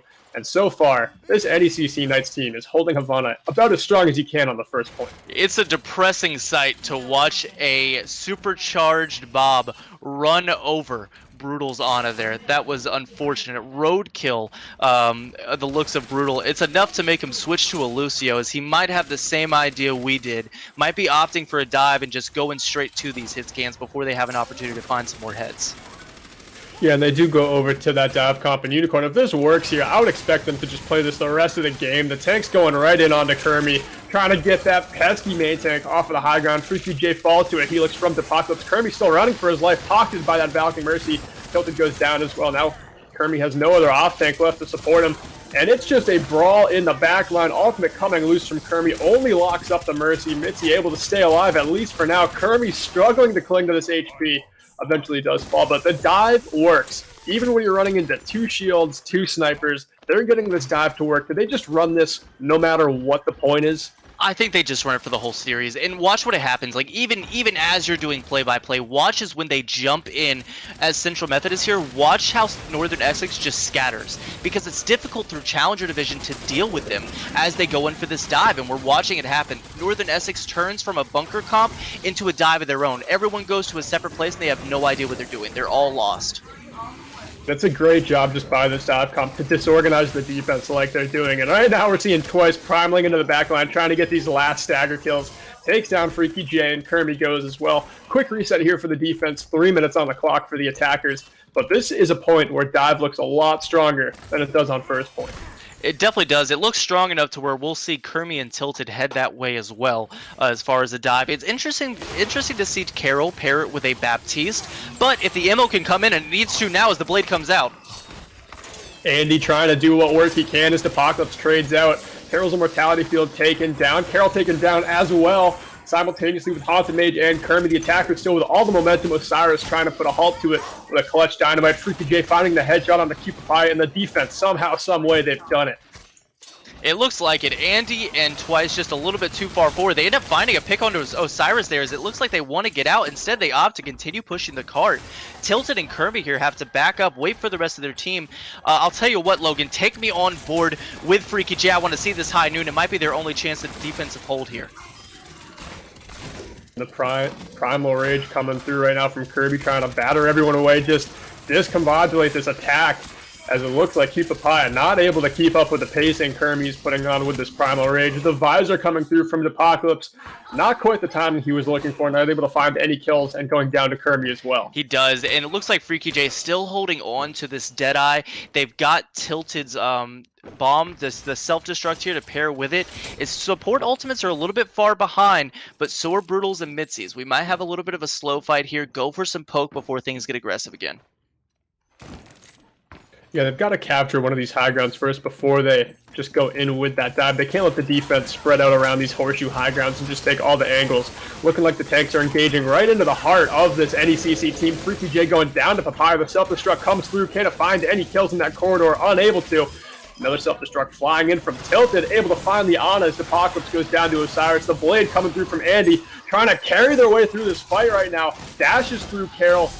Cuts up Tilted. Now he's working his way into the back line, trying to get on to this Moira and the Winston. Looks like the attackers are somehow able to finish them up, but they go down 2, they use their ultimates wisely, and they're able to take this fight back. Freaky J finds himself in a bad spot there for that stagger. I liked where Osiris was staging. He was on that top little silo tank canister thing, and he was trying to get a sneaky play there. Gets into the back line, but that was when Twice and Cupapaya just jumped in, knew they didn't have a Reaper to worry about, and found the front line of Northern Essex and was able to beam them down. And speaking of Osiris, he'll have a long walk back from spawn as Andy's ready to show the Widowmaker what's up. Andy gets another headshot there on the Haunted Mage too. Half of the way to that Dragon Blade that won them the last fight. Ditches that ultimate entirely, throws on the sniper for this part of the map where the sightlines really open up, and comes through with 2 immediate headshots to get some serious cart progress. Yeah, this is good. I mean, look at the space that Andy's making already. I mean, they're staging through sidelines here, forcing high ground. They're going to have to play it slow and jump on this Widowmaker whenever they have the opportunity to. But Apocalypse is right there ready with a Helix of his own. Osiris looks to TP in the back, and he's by himself for now. just trying to get right in on Andy. Andy does go down as Freaky J removes 2, the Mercy and the Widowmaker. Looking like the Widow counter pick is working so far. Bomb unable to find anything. Coalescence having to come through to keep the defenders alive. DMECC Papaya as well. The defenders looking to march forward here, get all of these staggers, taking as much time off the clock as they can. I don't know about you, but I want to see this Widowmaker duel. Who do you want to start with? Try and cast or curse someone with me here. We start with Freaky J or Andy? Freaky J is the one who has to pop Andy. Andy's going to be able to control these angles. He's going to be able to set up and scout where the defender is, but I think Andy so far has proved to be the slightly better Widowmaker. I mean, he slapped this Widowmaker on and was immediately warmed up on this map, found his stride with 2 quick headshots, though. He's got that ultimate, he's got the sights, knows where everyone is, and Apocalypse visoring from high ground, too. Again, these DPS are making all the space for this team right now. Mitzi able to get in and Glock Freaky J, but Osiris able to counter that kill with one of his own on the Brutal. Yeah, looks like Kermie wanting to find some space here. He ends up falling. Q Papaya and Twice just taking it right to their spawn doors. Freaky J desperately shooting at the 1,000 health Twice Primal. Unable to find a kill, obviously, on that. He's going to look to transition to the right side here. And they're going to have to stage and do this all over again. Freaky J does find Andy, though, but I've got to imagine the res comes in. At the clutch kill as overtime begins to tick down. Self-destruct, unable to find anything. Wrecking Ball mods from Tilted coming through. Kills confirmed for the defense. Freaky J headshotting Twice to find the 3rd one. Q Papaya doesn't quite have the resources to stay alive, and that's where the cart's going to stay. Overtime bleeds down, and it's 2 points successfully taken for the attackers, but the defenders, they've given themselves a winnable game. All right, let's talk about Central Methodist, Yoke. You're Shockley. Put yourself in Shockley's shoes. You see that Central Methodist, they're able to do it. The dive is working. But every single map that we come down to, at least so far as escorts are considered, they're getting it right to where they need to. Are they overexpending ultimates? Are they not prioritizing the right targets? What's happening right at the end of these 3rd point fights that's causing Central Methodist not to come away with not a full hold, but a full take here? And now they're going to have a lot harder work on defense. Well, right there, Unicorn at the end, you saw Freaky J just come out of spawn and find the headshot kill onto Andy, who's been the carry at least these past couple of maps for Central Methodist. The tanks on Central Methodist, they've got to know if there's 2 entries to get out of spawn back into the action, they've got to do a better job of sealing those off so that Freaky J can't just get out there and find that headshot. They've got to clog up those doorways with their bodies, with those tanking abilities, so that they can finish the map strongly. And it looks like that's what Twice was trying to do. He was holding that right side, and then you saw Freaky J transition. If you're looking at the attacker perspective, obviously, you saw Freaky J transition to that left side. And I wanted to see, exactly as you mentioned, Cute Papaya force those doors, right? Immediately walk up there and force them to deal with that diva at that spawn door. But instead, Freaky J finds that pick, and we'll see him back on that Widowmaker here for attack. Yeah, and you see CMU just committing to these dive tanks. This is not your dive point. Maybe they're setting up so they have ultimates by the time 2nd point comes around, but I like what they're doing, just sticking on these tanks. This is the composition that's worked so far so well. And I think if you're going to switch around to a more brawl style of play, you just switch up your DPS, because these tanks, you like the mobility they offer. And I think they're making it tough for Northern Essex to run this brawl comp. But Kermie gets Helix right away, and it looks like Osiris counters that with a Helix on the Q Papaya, able to DMECC that diva. The brawl comp not able to gain the ground yet, as Kermie is currently very tired in his own backline, but Tilted marches right up with a bunch of charge, able to take down Apocalypse and Q Papaya with the help of Freaky J. Yeah, if I'm Central Methodist here, I think I have to remember that while I have to play to my strengths, I have to play to the opponent's strengths too, and I have to respect them. And right now, that is the brawl from Northern Essex. They've got this brawl going. Kermie's unstoppable in this Ryan, as we mentioned, especially when if someone's peeking out behind a shield for a second, Freaky J and Osiris are taking their head offs on their respectable hit scans, or excuse me, their respective hit scans. They've got to dive, but they've got to do it better. And right now they dive right in onto Haunted Mage, trying to get that kill on the Ana. Andy eventually does take it down with the help of the Mercy boost from Mitzi. A couple of kills confirmed here. No supports left alive for the NECC Knights, as it looks like this dive comp able to gain some ground, but the members going down too quickly here. A lot of confirmations coming through with no supports alive. That's a great clutch up right there from NECC. Definitely. And look how split that dive is from CMU there. Brutal finds himself trying to heal his tanks, forces him into a sightline he doesn't want to be in, and then Kermie just swings on him. You know, he gets the sleep on a previous target. I couldn't see who it was, but with that sleep down, Kermie just walks forward and, you know, beats the hell out of him with the giant hammer. And it's not Brutal's fault. He's trying to get in the sightlines of his tanks. These dives have they've got to be more organized here. That's what it comes down to, in my opinion. And also, I mean, someone's got to deal with Freaky J here as he finds a pick on its Apocalypse. Yeah, Freaky J getting these opening picks just buys so much space for the side of the NECC. And I'm struggling to make sense of this tank line right here. Twice going over to the Zarya. No shield in the way to block that shatter. Osiris popping that visor as well, finding at least 2 kills so far. Andy and Brutal both taken down. And Tilted with a ton of charge just starts making his way into the back line. Carroll with a clutch res onto the main tank. Kermie's back in the mix. Deep bomb comes through, but Kermie is there now. That fresh res able to shield it up. Unable to confirm that kill on Keep Up High as he remixed. Graviton Surge coming through on the side of NECC. Can Tilted find anything with that? I'm not too sure about that Graviton Surge. Maybe the composition changes up here on second point. Yeah, it just might. I mean, Tilted may be looking for a switch. We'll see here in just a second. But speaking of Zaryas, I'm not sure about the Zarya pick from Twice. It ends up working through that fight. But why are we playing a Zarya? What are we trying to bubble here? I doubt we're going to bubble a Widow headshot. We can bubble some spam from Osiris. But, you know, if CMU, or excuse me, if Northern Essex was running a Winston of their own and that was their goal, then the bubble's fine because we're counter diving with it. We're expending resources to stop a dive. But otherwise, I don't quite see the purpose, but here comes the nano onto Kermie as he wants to swing forward onto Twice. Kermie just gets right into Twice's face. Tilted confirms the kill on the Brutal. Mitzi goes down as well. No supports on the side of Central Methodist left alive. Graviton Surge locks him up. And it looks like a couple of counter kills coming through from Andy and Keep Up High, but it's not enough as NECC is able to keep this cart moving. And it's interesting how Osiris is opting to play the low ground here. He's playing with his tanks, and boy is it working out. He's staying behind this Rhine shield, knowing that there's not a lot that can get to him, especially if Andy wants to come in, and it is paying off. Brutal going for the last second stagger there as Andy's going to try and make his way onto the point as well, and here comes another fight. And Apocalypse popping that visor, able to find Freaky J. Osiris taking him down, though. Haunted Mage falling to keep a Paya.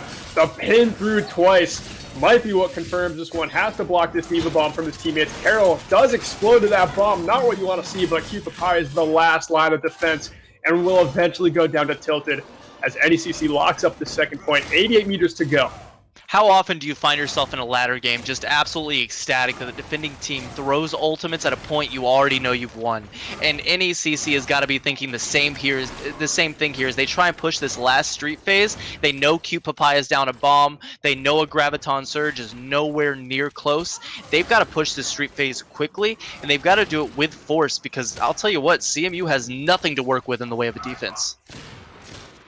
No, and I'm looking for Kermie to just farm up a shatter pretty quickly here and then land it because there are no shields in the way. Keep Paya finally switching over to this Reinhardt, and that's exactly what they needed. You can't run the Zarya and the Diva. Kermie just gets those free ultimates off, and you haven't captured all 3 points. You can't give up that kind of space. Visor coming through right now from Osiris. Everyone locked up in that Graviton Surge. Osiris able to find 2 with that, but it's a 4 versus 4 as Keep Paya able to get that kill onto Kermie, trading that out.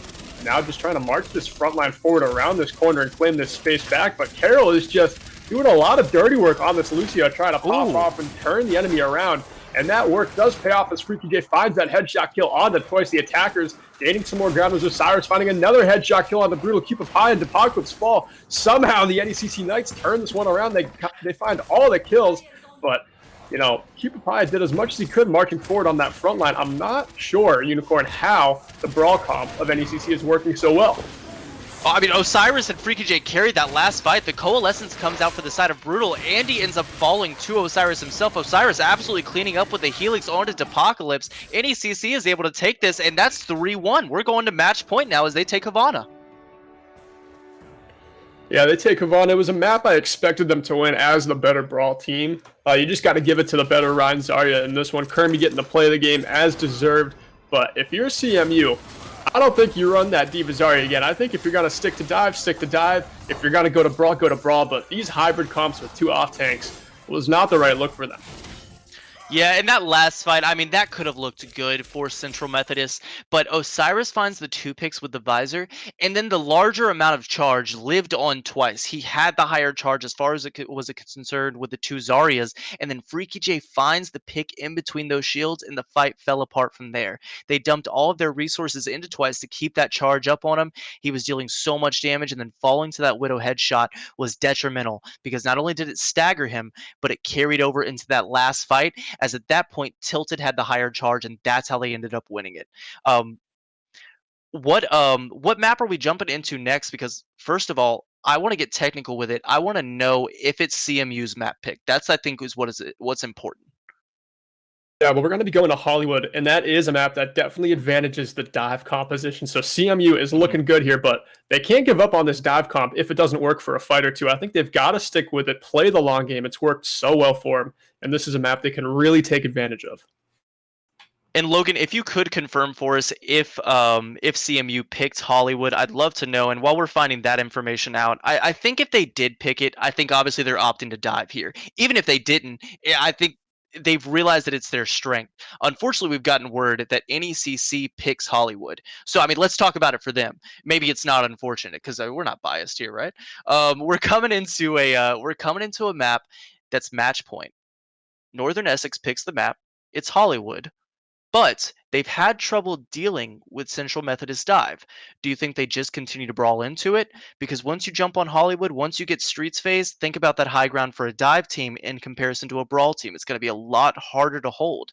I think Northern Essex can take this, but I think it's going to be a lot harder than what they've usually found in this previous, postseason, even into the regular season, going up against different teams, because Central Methodist may be down 3-1, but they're a strong dive team for a Challengers division. They definitely are. They can probably get a fantastic hold on the second point, but Northern Essex, it's their map pick. They've got strategies for this to run brawl. I'm sure they might go out on the dive comp. We've seen them run that as well. But if it's your map pick, you're expected to win this map, and Northern Essex can close out the entire season and be crowned champions off of the back of this Hollywood map. That is their goal. They are on the doorstep. CMU has to shut that down right now. Definitely, and it's... I'm struggling with how they're gonna do it. With the brawl from Kermie, what they can do is if they go to attack and they dive, they can steal the high ground from the defending team if they try and run, the Ash or the Soldier, even the Widowmaker from the side of Northern Essex. But instead, we see Freaky J hovering a Bastion for a second. Might have just been to toy with Central Methodist there. But what I was saying is if they can take that high ground and really get above Kermie's Reinhardt, I think they'll have a lot of opportunities to play the dive how they want to. Don't be afraid to stage a little slower. Dive always goes scout, stage, dive. So find out who you want to dive, stage it, get ready to go, 3, 2, 1, and then we find the target. If they can take their time in that process and figure out where the best resources lie and where they can expend them and find a pick, they can win this, but man, is it going to be hard with the fight that NECC is putting up so far.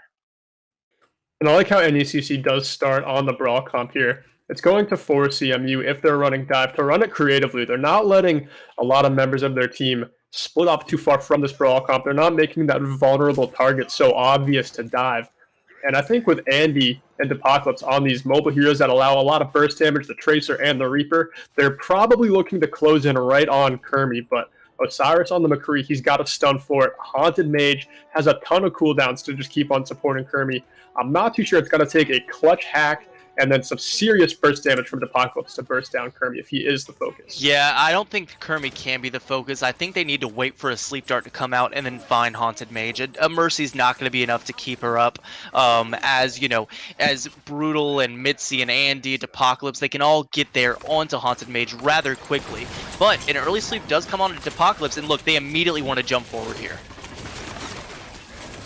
Yeah, they do. I mean, they are holding no punches, but Kermie just batters the front line. Osiris does go down to Andy. That's a fantastic flank into the back line. Tilted goes down as well. Carroll falling third, and Kermie going down fourth. So the focus not quite on the main tank. They're focusing targets around him, slightly more vulnerable, squishy targets. That is definitely the look. And capturing this first point in quick fashion, Unicorn, That's huge because second point plays to die. Not only is it huge for second point and the time bank here, but it's got to be huge just for CMU as a team. They've got to be like, all right, look, we've lost the last two maps, or excuse me, they lost the last two maps. They've got to be like, all right, look, we took first point in dominating fashion. We've got this. We can do this. Get away from Kermie's Reinhardt. Focus him last. Let's find the backline before he has the opportunity to get to us. Yeah, have your Sombra just get a hack in the backline. Turn Kermie around. Trying to hack, it looks like Kermie right now. He's got no shield to play with, and they're just taking full advantage of this hack. Everyone closes in onto him. Tilted able to find the Apocalypse before he's able to burst down Kermie, but Kermie does eventually fall. Bob gets thrown in by Freaky J to try and take some space back. Clutch hack from Andy coming through to cancel that ultimate thrown out by Freaky J. Osiris able to D-mech Keep Papaya, and the bomb from Freaky J does come back alive and kills Keep Papaya before he's able to remech. Twice is taken down as well. The attackers have to reset. What do they have to do here, Unicorn? I think they're playing the right comp. How do you stage it? I think what they're doing is they need to push this main doorway, right? Get the focus onto the Winston, onto the Diva just for a second. Get Andy in the backline to go for another hack onto Ryan, and then you jump the backline while he doesn't have the opportunity to pin. But here comes the EMP bomb. EMP bomb is where to run. As that bomb from Papaya able to clean up everyone it needed to. Cart moving forward finally. 4 minutes on the clock. This is what you want to see if you're CMU. Such a basic combo, Yelk, but man, do I love seeing it. You've got to love watching an EMP bomb just float in as the defending team has nowhere to go, no bubbles to throw, and no time to talk about it as they're keeping the aggression going. And they go in with a very early dive, taking down Osiris, but their dive tanks are down. Apocalypse trying to find what he can with his Death Blossom, ends up finding 3. And the value for Apocalypse finally found. He's starting to come alive in this game, but Freaky J's Bob comes out and finds a double kill of his own. Now Apocalypse is stuck all alone in this county jail, able to find Haunted Mage somehow before wraithing out, but the card's going to stay here at least for now. Apocalypse escapes the pin, gets out of jail with a get out of jail free card, trying to find his way back to his team, but Osiris is looking for him on that McCree. And Yelk, I think Apocalypse maybe heard the stream, said, hey, you saw those blossoms on King's Row, but watch this one. Finds 4 with it, and he's able to clean it up. But here comes the Coalescence, the grab, and the shatter. I love that grab shatter combo. There's not much you can do about it when you're on those dive tanks. Winston can't reposition his bubble shield that easily as a Reinhardt can to block that shatter from Kermie. So that's easy value to find right there, keeping the cart right where it is. But sooner or later, they're going to have another EMP Diva bomb lined up. And luckily for Mitzi there, I heard the voice line for that Coalescence to start, but he ends up holding on to the ultimate. Definitely fortunate for him as his team falls, and hopefully they can re-engage with it, as he's got to be thankful he kept that Coalescence there. Osiris has a Deadeye here as well. He's playing the backline. I want to see if he can steal high ground from CMU. Doesn't look like they're going to let him, as they want to stage left here, and here comes that Coalescence. Coalescence coming in high noon to try and counter it, but Andy in smart positioning takes down Osiris. Kermie able to find the kill on to keep Papaya. Now it's tank removed on the side of Central Methodist. EMP flies in right now, not comboed with the Diva Bomb that time as keep Papaya is nowhere to be found. Kermie commits that Earth Shatter. 2 minutes on the clock as the tanks fall on the side of the NECC. And the rally coming through to try and keep the defenders alive, at least for now. They've got 4 versus 5 on this point. And Toys is battering everyone around with this Primal Rage, trying to confirm this kill on to Carol. Haunted Mage goes down to Andy, who's been all over the place in the kill feed. Bob gets thrown in from Freaky J. Can't find as many kills as it did last time. Osiris looking like he's the only one to find a kill for NECC, but Diva Bomb flies straight up. Papaya's back in the mix, but all the work has already been done by Apocalypse. Second point confirmed for CMU. They're marching toward third. Yeah, Q Papaya had a great play there, threw the zoning bomb, forced Northern Essex back, and that ends up capping the point. Kermie will find himself capping the spawn here as he gets staggered, and he's going to have to go back for a long walk, and Northern Essex will back up until they can find that shield to hide behind here. And you've kind of offset that combo if you're CMU that was working so well, that EMP Diva Bomb. Do you combo it with the Death Blossom, or you just hold these ultimates before you get some more progress on this third point, because they've had trouble finishing maps? Should they save as many ultimates as they could to just get that cleanup? It doesn't look like they're going to. That EMP Death Blossom flies in, and that finds all the value it needs to, but the question still remains, can they finish the map? The card has so long to go. I mean, can we get the Prophet Shockley back in here at some point? I mean, he called it. Apocalypse is popping off. He said he would. He's finding his map. He's on the Reaper, and these Blossoms are nasty. I was just going to say that I want to see CMU played a little bit slower, but it looks like they don't have to with Apocalypse absolutely popping off. The Bob gets booped off here. Freaky J finds a pick onto Apocalypse himself, and look how slowly CMU are playing this. They want to bide their time and wait and see if they can take this fight later. And that Graviton Surge comes in. no. Unfortunately, Brutal gets taken down before he can successfully drop that beat. You wish you had that ultimate back. That could get them through the next fight if they still had it. But that's when you just got to plan when it's time to use the ultimates, when it's time to counter the grab like that. Because beat drop can counter the grab, but I think you're much better off just saving that before you have 6 people to go in again and keep that ultimate. I honestly, you know, I think that's just muscle memory. I think it's just muscle memory and nerves. You see a grab and you want to throw a beat on top of it. Yeah, I think that's all it was. Wanting to save his team, but not much of a team left to save as here comes Kermie's Shatter and another Blossom, but this time from Osiris. Osiris doing a ton of damage, getting tons of cooldowns out in the front line. Kermie confirming the kills that he can. And it looks like the defense able to hold this still. Taking 2 minutes off the clock at this 3rd point so far. They've got Coalescence on the board to use to bail them out, but a lot of ultimates coming online for CMU. They've got the tank ultimates. They can farm that EMP Blossom again before this round ends. So I think they've got to bank them all, Unicorn. They have to finish this do, match. and we haven't talked about it, but look who Carol is playing. I think this gets a lot harder for CMU with Carol on the brig now. You're certainly right. Kermie able to find Apocalypse again, and going down to Haunted Mage too. Kermie does eventually fall. The front line removed, but when twice down, I think the defense still has a firm grip of this 3rd point. And you use that Diva Bomb. I think they were better off saving that. I mean, this is exactly the reason I think CMU has had trouble finishing these maps. They're just not banking enough ultimates. They think they can take it with 2 or 3, but really, Unicorn, it takes 4, 5, or 6. The ends of these maps. Yoke, I feel like a broken record, but we just have to play slower. This doesn't have to be constant dive. Don't be afraid to poke a little bit. Get in there when you can, but I mean, here we go again, a Coalescence into an EMP. Yeah, I do like that EMP coming through from Freaky J. That Coalescence tried to grab the tempo for the attackers, and then Freaky J just said, no thank you. And then a late EMP coming through from Andy, but it's overtime. Their backs are against the wall. They've got to smoke him if they've got him, but keep up higher. The last one alive, locked up in a Graviton Surge. Overtime bleeds down, but able to get back there is twice. Primaling around on the point. The Apocalypse with another Death Blossom finds at least Carol before he's hacked out of it and taken down by a hammer swing from Kermie. The supports are the only remaining attackers, and overtime, it's going to dwindle down. Andy's doing what he can, but it's too little too late. 2nd point, 65 meters. That's where it's going to stay. Man, how many times has Central Methodist been here today? I mean, it's been 3. You've seen him on, well, I guess you can almost count Anubis too, right? Getting to the 2nd point, but not quite being able to clean it up and get there.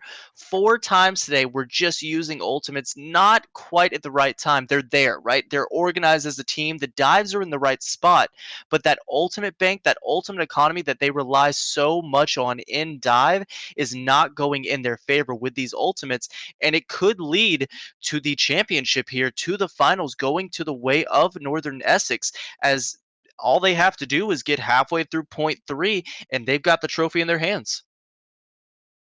Yeah, it's not going to be an easy task though, Unicorn. I think this entire map favors the defending team, so we've said it before that they don't have to capture all 3 points to win the map, but I think it really rings true here on Hollywood. 2nd point, we could see CMU's dive work to great effect on defense. They just have to control the tempo, keep their advantage, and not use too many ultimates if they don't need them. And we've talked so much about the ult economy, but you're absolutely right. Hollywood point 3 is a super hard point to cap there at the end. It's one of the hardest. I put it up there with Rialto for point 3 for the Rialto. Just that one choke that you have to work with, not a lot of space in between.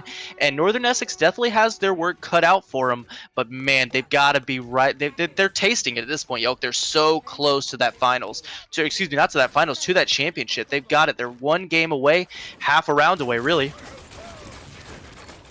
And I think what they've got to do is just let Kermie go in, try to get the fade out of Haunted Mage, and then just collapse on it. But the Apocalypse goes down early. He's sniffed out, trying to be sneaky by the choke. And he falls as well to Freaky J, and the attackers are steamrolling onto this point. Kermie finds 2 more by himself and just It is a man possessed inside this Reinhardt armor. Kermie is letting loose here on Hollywood. We've seen this before, right? I mean, CMU did the exact same thing and then had a ton of trouble on Streets phase as well going into point 3. But Northern Essex, they've just got a different bit of juju around them. I'm telling you, they get this point A here, and it feels like they just don't stop after that. It feels like CMU can't get a fight in between, and that's where the main difference seems to be. As once again, Depocalypse falls to Freaky J early, and now you're going to watch CMU just have to keep backing up here. It's tough making that a 5 versus 6 as early as he did. Depocalypse has to be a little more cautious of his positioning, not get too eager, value his life more than the flanks that he's going on. Andy trying to mix it up on the point, stalls the cart for a little bit, trying to confirm a kill on the Haunted Mage, doing what he can, but eventually his team does just have to get this full regroup. Yeah, you see Twice here trying to stage this as this Winston jumps in, but he's right in the face of Kermie's Reinhardt. It's not where you want to be as Winston, as he doesn't have too many resources to get out. Andy does get a hack onto Tilted, though. He falls very low, does have that grab almost ready to go. He gets brought up here. Here comes the bomb from Q Papaya, doesn't find anyone, and Tilted ends up finding the pick onto Twice. Bomb does buy some valuable space here. It's going to allow Minty to farm up that Coalescence, which she will use to take down Tilted with the help of Q Papaya. That's going to keep NECC back at least for now, but Osiris using this coffee closes the distance onto the Diva, who just succumbs to that Earth Shadow. The bomb is let loose, doesn't find anything, but all the space has been made. This second point is quickly going to leave NECC, but it's not over yet. They've got EMP. Yeah, Osiris able to get out on that Echo as that Diva bomb does fall. Excuse me, that Diva mech falls. He finds himself back in that normal Echo form, but here comes the EMP from Andy.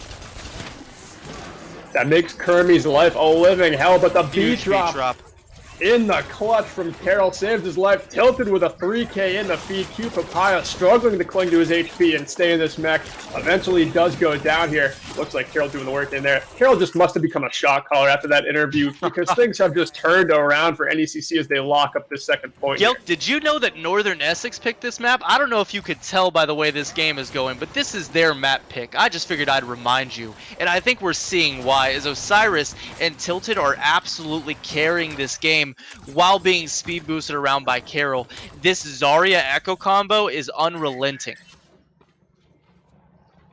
It sure is, and right now all of their hard work seems to be paying off. The cart has just 50 meters to go before your season goal, if your NECC is accomplished. You're so close to that championship. You've got so much time on the clock. You've got to be feeling good, but you can't let those nerves get to your head. Everyone scurries around to try and take down Andy, who's in the back line trying to get a very cheeky kill in before the buzzer.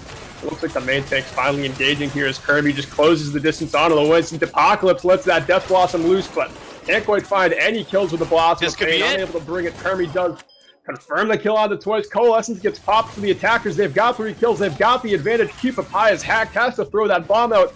Everyone is down on the side of Central Methodist, and this cart will not be stopped. We're gonna do it. NECC will not be stopped. They are your Challenger Division champions for the first season of the NECC. Northern Essex takes your inaugural season NECC Grand Finals. They're going to hold up that Challenger Trophy as they take it in a dominating 4-1 against Central Methodist. They've got to be celebrating right now. They've got to be, and this is Cute Papaya's little consolation prize. He gets the pretty play of the game, dropping the nuke in through the first point choke. And I like that play. If they were hitting their combos, CMU played well, but NECC through the 5 maps we played just proved they were your Challengers Division champion. And so well deserving, right? Central Methodist, you got to give it up not only to their heart, but their capability to play dive in a division where you don't see it played that fluidly that often. I mean, they played a fantastic dive, but I mean, NECC's brawl just a little bit stronger there. Not only are they able to really clean up and find those picks, but they're able to do it while maintaining their supports and peeling for them through that dive that was so dominant from CMU. Congratulations to Northern Essex. They absolutely deserve this finals. Yeah, and Unicorn, who do you think really stood out on those latter maps where NECC really turned it around? We mentioned Carroll. I want to say that the shot calling came in. I mean, Osiris's Echo and his Reaper was dominating there. But honestly, I mean, we couldn't get his name out of our mouths. You know what's coming from me here. Kermie was absolutely decimating on the Reinhardt. I know people in chat, Yelk, the desk, we all know that he's got to be supported, right? He's being enabled by his team, but it still takes that macro awareness that you look for in a main tank so often, and man, did he display it today. Yeah, he had it in spades. He was landing shatters, blocking shatters, just playing an offensive and defensive Ryan to great effect. It's not hard going up against dive, especially on those maps that favor dive. So great job from Kermie. He was playing in chains a lot of the time, just keeping his resources in check, but not afraid to let loose when he knew the time was right. Supports did a fantastic job enabling him to do all the dirty work that he was able to do. But looks like we're going to be going to the post-game desk to talk more about this. Coming back on is Jaron Bell and Caleb.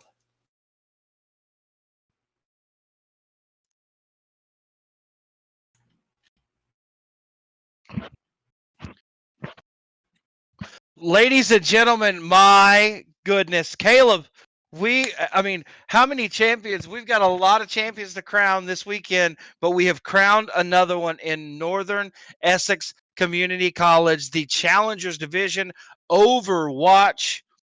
I mean, my goodness, the champions are here. And Caleb, it was an unbelievable season by Northern Essex and a dominant performance today in this championship final. You're muted. Muted. Got you. My bad. Muted. Sorry. I'm a little salty. I gotta say right now, I'm a little bit salty. Yelkrib forgot my last name. I'm a little salty. I learned his last name. Berkeley Stevens, my man. Gotta say, it's been a minute, and he's not. I'm pulling. I love it. We're having a lot of fun here. It's what it is. The Northern Essex Community College playing better with this entire series and just continually showing up. And it showed in Hollywood there. They just had the map. It was their map to lose as soon as they held them down and continued to give CMU a trouble trying to get that 3rd point capture. And they just couldn't do it in that studio phase. Well, I mean, you're absolutely right. And an unbelievable. You know what I'd actually like to do? Maybe not turn the cameras on, but I'd love to bring in Yelk and Unicorn. Boys, do we have you here still? Yo. Absolutely. So Unicorn, I want to go to you, man, just cause here, Northern Essex came in on the call, and I think we will be getting our interview set up for the championship teams while we chat here. But Unicorn, unbelievable matchup we saw. Northern Essex was dominating through the entire regular season, and now they come in here today, and like Caleb said, it was impressive all the way through. But what do you think led to them being able to pull off this grand final? Well, first of all, Jaron, I appreciate you guys having me as always. Happy to jump back on and take that analytical approach, but I think it comes down to a few different things here. Northern Essex may have looked dominating through this entire regular season, through the postseason, but today was a different story. They had to play to their strengths, but they had to do it in a different fashion. They had to go up against what was an extremely formidable dive, and they had to learn how to play around that correctly. Not only did they do so, not only were they allowing Kermie to really let loose, like Yelkreb mentioned, and pop off on that Reinhardt, but they did it while also peeling correctly for their supports, knowing when an Ana had used a sleep, knowing when Moira had used a fade, and switching, whether it be to that Brigida that we saw from Carol, really enabling their backline to sustain themselves, while Kermie was able to pop off on that Reinhardt. That to me was the difference maker. The overall organization and the skill set that it took to maintain your team while your front line was able to swing on the back line when the other team's front line was diving you. I think that's what made the difference today.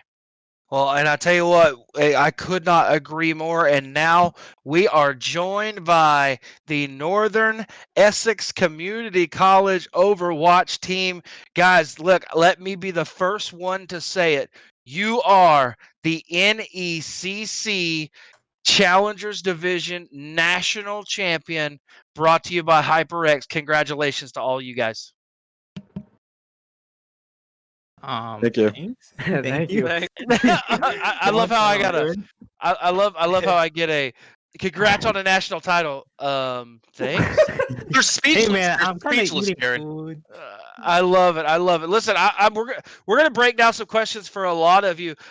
My first question goes to Carol, and the only reason it goes to Carol is, you and I were able to speak after your big semifinal victory, and you were very confident that you guys were gonna play as a team, and you were very confident coming into Saturday and being able to get this victory. What happened today? Did it go just kind of the way you planned it would? Carol's saying that they might have mic issues. I'm not Oh. sure what this is. So Okay. as I'm just going to redirect a little quickly here. Go ahead.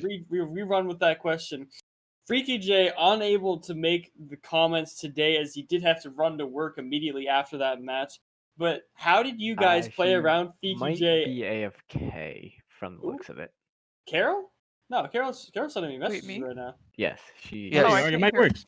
Oh, I there you can't hear go. anything. Oh, she can't hear anything. Oh, we have this thing again. Carol, you need Carol, can you reset your Discord and then join NECC and then She says that she can't hear anything, which I assume. I can only hear the Yeah. team talking. Yeah, Haunted Okay, Mage, so- can you direct her to just boot Discord up, just completely close it wait, out now and I come can back in? Alright, she said she can hear. Okay, Okay. we're good. We're good, Oh. guys. So So, I can hear Unicorn. all right, Carol, do I have you now? Nope. Okay. Okay, so she can hear Unicorn, I'll but she take can't that hear as the no. rest of Caroline, us. can you try to reboot Yeah. Discord? Because that might be an issue. And no worries, while they're doing that, ladies and gentlemen, while they're getting that rebooted, again, we want to remind you guys a massive victory here today. But Yelk Crab, I'm going to come to you because while we do have them here, we're going to get those mics straightened out. But before we do, you have to give a little bit of credit to the CMU team. They came in here as the 2 seed. Just today wasn't their day. They had a great season. But Yelk, my question to you is, we heard from Unicorn, but what did you see as right before we talked to these kids? What exactly did you see that they did that become the national grand finals champion here in the Challengers division? Yeah, I mean, it wasn't easy. I think they realized pretty early that CMU had a very strong dive comp, and they knew, NECC knew that they had the stronger brawl comp. So it was clearly just adapting that brawl style to just catch that dive comp from CMU as it came in.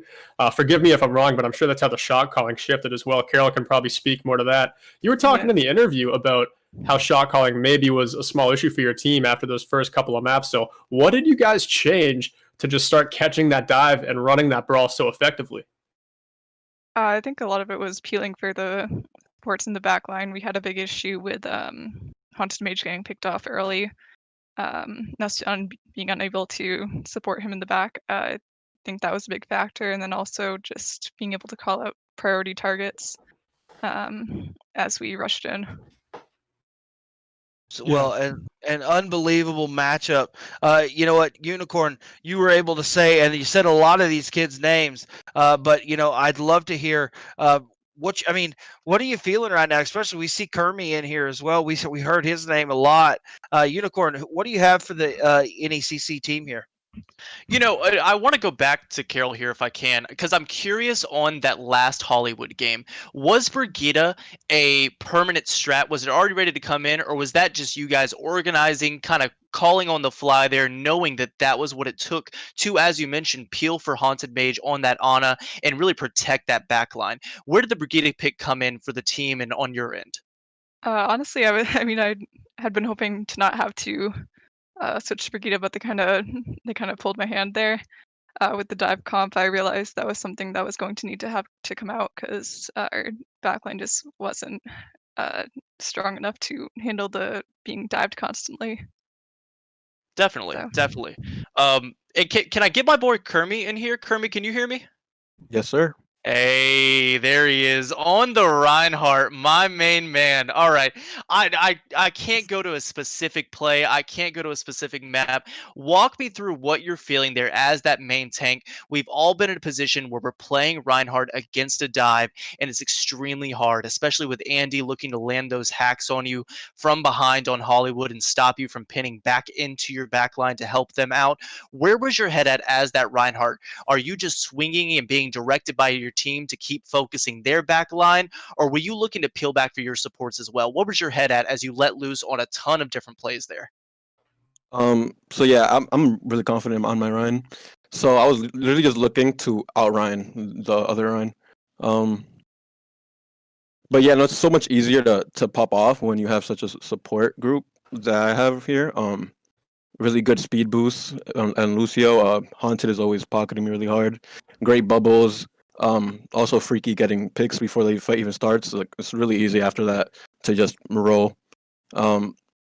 It's important as a Ryan main to know the direction the game is going or the pace. So when we're down, I have to direct the team to go back. But when we're up, I notice immediately and press W and just try to roll. And I think that's important to harp on here quickly. You mentioned the pace of the fight. During those fights, is it important to you, and is it happening in shot calling? There were so many mid-fights where Central Methodist was forced to use ultimates in fights that they were already down. Was that something that you guys had planned to let those fights drag out a little bit longer? Or were they just those brawly type fights where you kept getting lucky, they kept using those ults, and it played off into your favor next fight? I don't recall dragging Okay. on fights, but I think it just played in our hand. They used ults in losing fights. We try to stall, especially on control maps, but I think that was just a misplay on their part. Okay. Well, I'm sure Caleb and Jaron have plenty more congratulating and questions to ask. Go for it, gentlemen. Well, go ahead, Caleb. Yeah, for sure. Freaky J, a standout player here, and unfortunately not able to talk to us today. Do you guys have anything that you want to say on his behalf for just how he played so far today? Popped off. I mean, he really went down to it when it needed to happen. Basically, but you know what? I'll tell you this much. Look, and you guys know, I always say that I don't want to be that guy, but I just am that guy. I love how calm and cool, collected this team is, Caleb.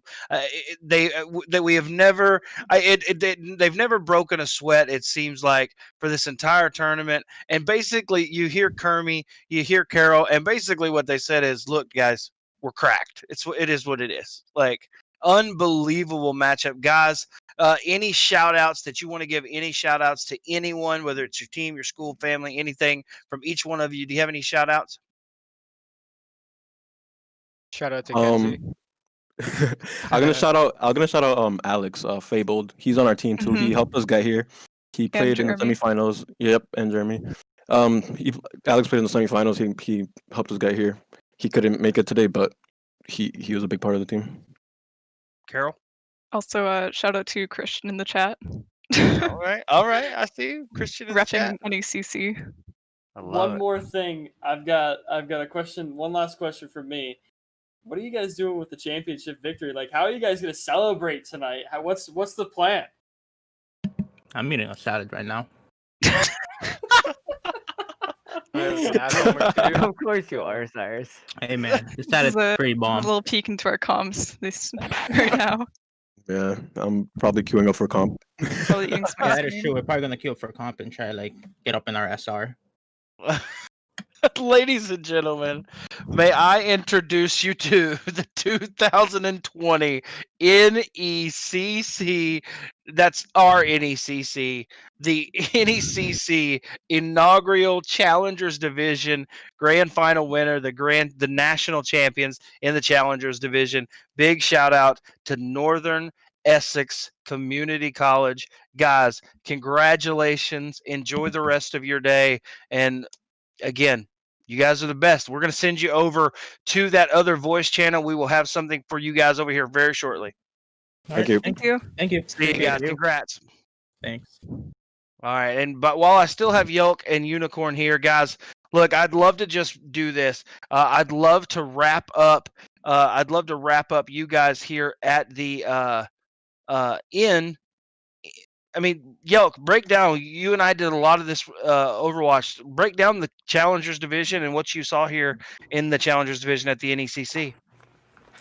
I saw a lot of close competition, and I think that's the most important thing. When you're making two different divisions for a league, you want to have it as close as possible, and I think that's exactly what the NECC accomplished in its first season. But Unicorn and I spoke about it during the game, how I love the Challenger Division, how it's not just so strictly meta dictated. You know, they ran those brawl comps, they ran dive into brawl. You hardly ever saw double shield. I think the one time we saw it, it was from the attackers and it didn't actually work. So what I love most about the Challengers division is that you are really just trying to play what you're best at. You're trying to play to all your strengths. And I think, if we can run a league that's doing that sort of thing, having close finals like this, that's a huge success. Well, and Unicorn, while we have you here, final from you, almost the same question. I mean, you were lucky, or sorry, we were lucky enough to get you here towards the end of the season in the playoffs for the NECC, and you come in here. And what was just your experience here in the Challengers division of Overwatch? Man, Jaron, first of all, once again, I'm the lucky one. It's been nothing but a pleasure to be part of this organization. I'm excited to go far with it, be on the ground floor of something huge. You guys have got to stick around for postseason stuff, spring season coming up. It's going to be absolutely fantastic. But out of the few games that I saw as I came into postseason, Caleb and I can attest to it. Even Yelk, as he's climbing up there, probably not for long. But, in those GM games, in those top 500 games, it really is a different video game. And that's why I love the Challengers division. Is you get to watch a bunch of kids come in, frag out, and just have fun. You get to watch them pop off on their individual heroes. It's not meta reliance. It's not about what we're doing or how we're pushing this fight with this window and blah blah blah blah blah blah blah. It's about the nano blade that's getting a freaking 6K in the back line, and that's what you're excited to see in the Challengers division. Not only did we get to witness that from Andy, from Freaky J popping off on the Widowmaker, we got to see it from multiple different teams in this Challenger division, and man, it has been nothing but a pleasure to watch. I'm so excited to keep going here. Absolutely. And Caleb, to you, man, I tell you what, I guess my question is a little different than I asked them. My question is for you as the director of esports here. What is it? I'd love to know, and I think everyone, if this is the last chance we get to see you on stream, we might see you at League of Legends, but if this is the last time people get to see you, where is your head at as this is a 12-month process that has come to fruition, and as you're sitting here now, all the meetings that took, all the times that you've had to yell at me late at night, all the things that you've had to go through to get here. What are you feeling personally as the director of esports as the NECC, as we're here live with this unbelievable chat and handing out these championships this weekend? It's honestly unbelievable. It's a little breathtaking. It's a little overwhelming, and it feels like winning a championship in all honesty, because this started October of last year. And while most of you only see about 3 months of content, we were doing so much more to get to this point. And I still think that we've got thousands and thousands of miles to go, as Unicorn alluded to earlier. If you think this was good, wait till you see next semester. Yeah, I almost got him, Chad. I almost got a tear. I just wanted one. I just wanted one, chat. Guys, unbelievable matchup. Well, again, I want to say thank you to our partners. Again, and you know what? This is not the end, ladies and gentlemen. We are going to crown, I don't want it to sound like this is the end. Ladies and gentlemen, whether you're watching on ESTV, our linear TV partner, or you're watching on Twitch or multiple platforms, guys, we are not done. We are about 30 minutes or so away from seeing the Rocket League Challengers Division final. It is going to be unbelievable. Do not go anywhere, as we are going to have that live, as we will keep that live action right here coming your way. It's going to be unbelievable. We're going to see Montana facing off against California State University Dominguez Hills. But today, all congratulations goes to Northern Essex Community College for winning the Challengers Division here in Overwatch. Again, thank you to all our partners. We will see you guys after this break. Thank you to Yelkreb, and of course, thank you to Unicorn. That is, I think it's this way. That is Caleb Glube, the director of esports. And by the way, Yelk, it's Glube. Got it. That is Caleb Glube, the director of esports. Other way. My name is Jaron Bell, and we appreciate you. And what we're going to do now, we would like to send it over to the commissioner of the NECC, Jacob Van Ryan, for a special presentation.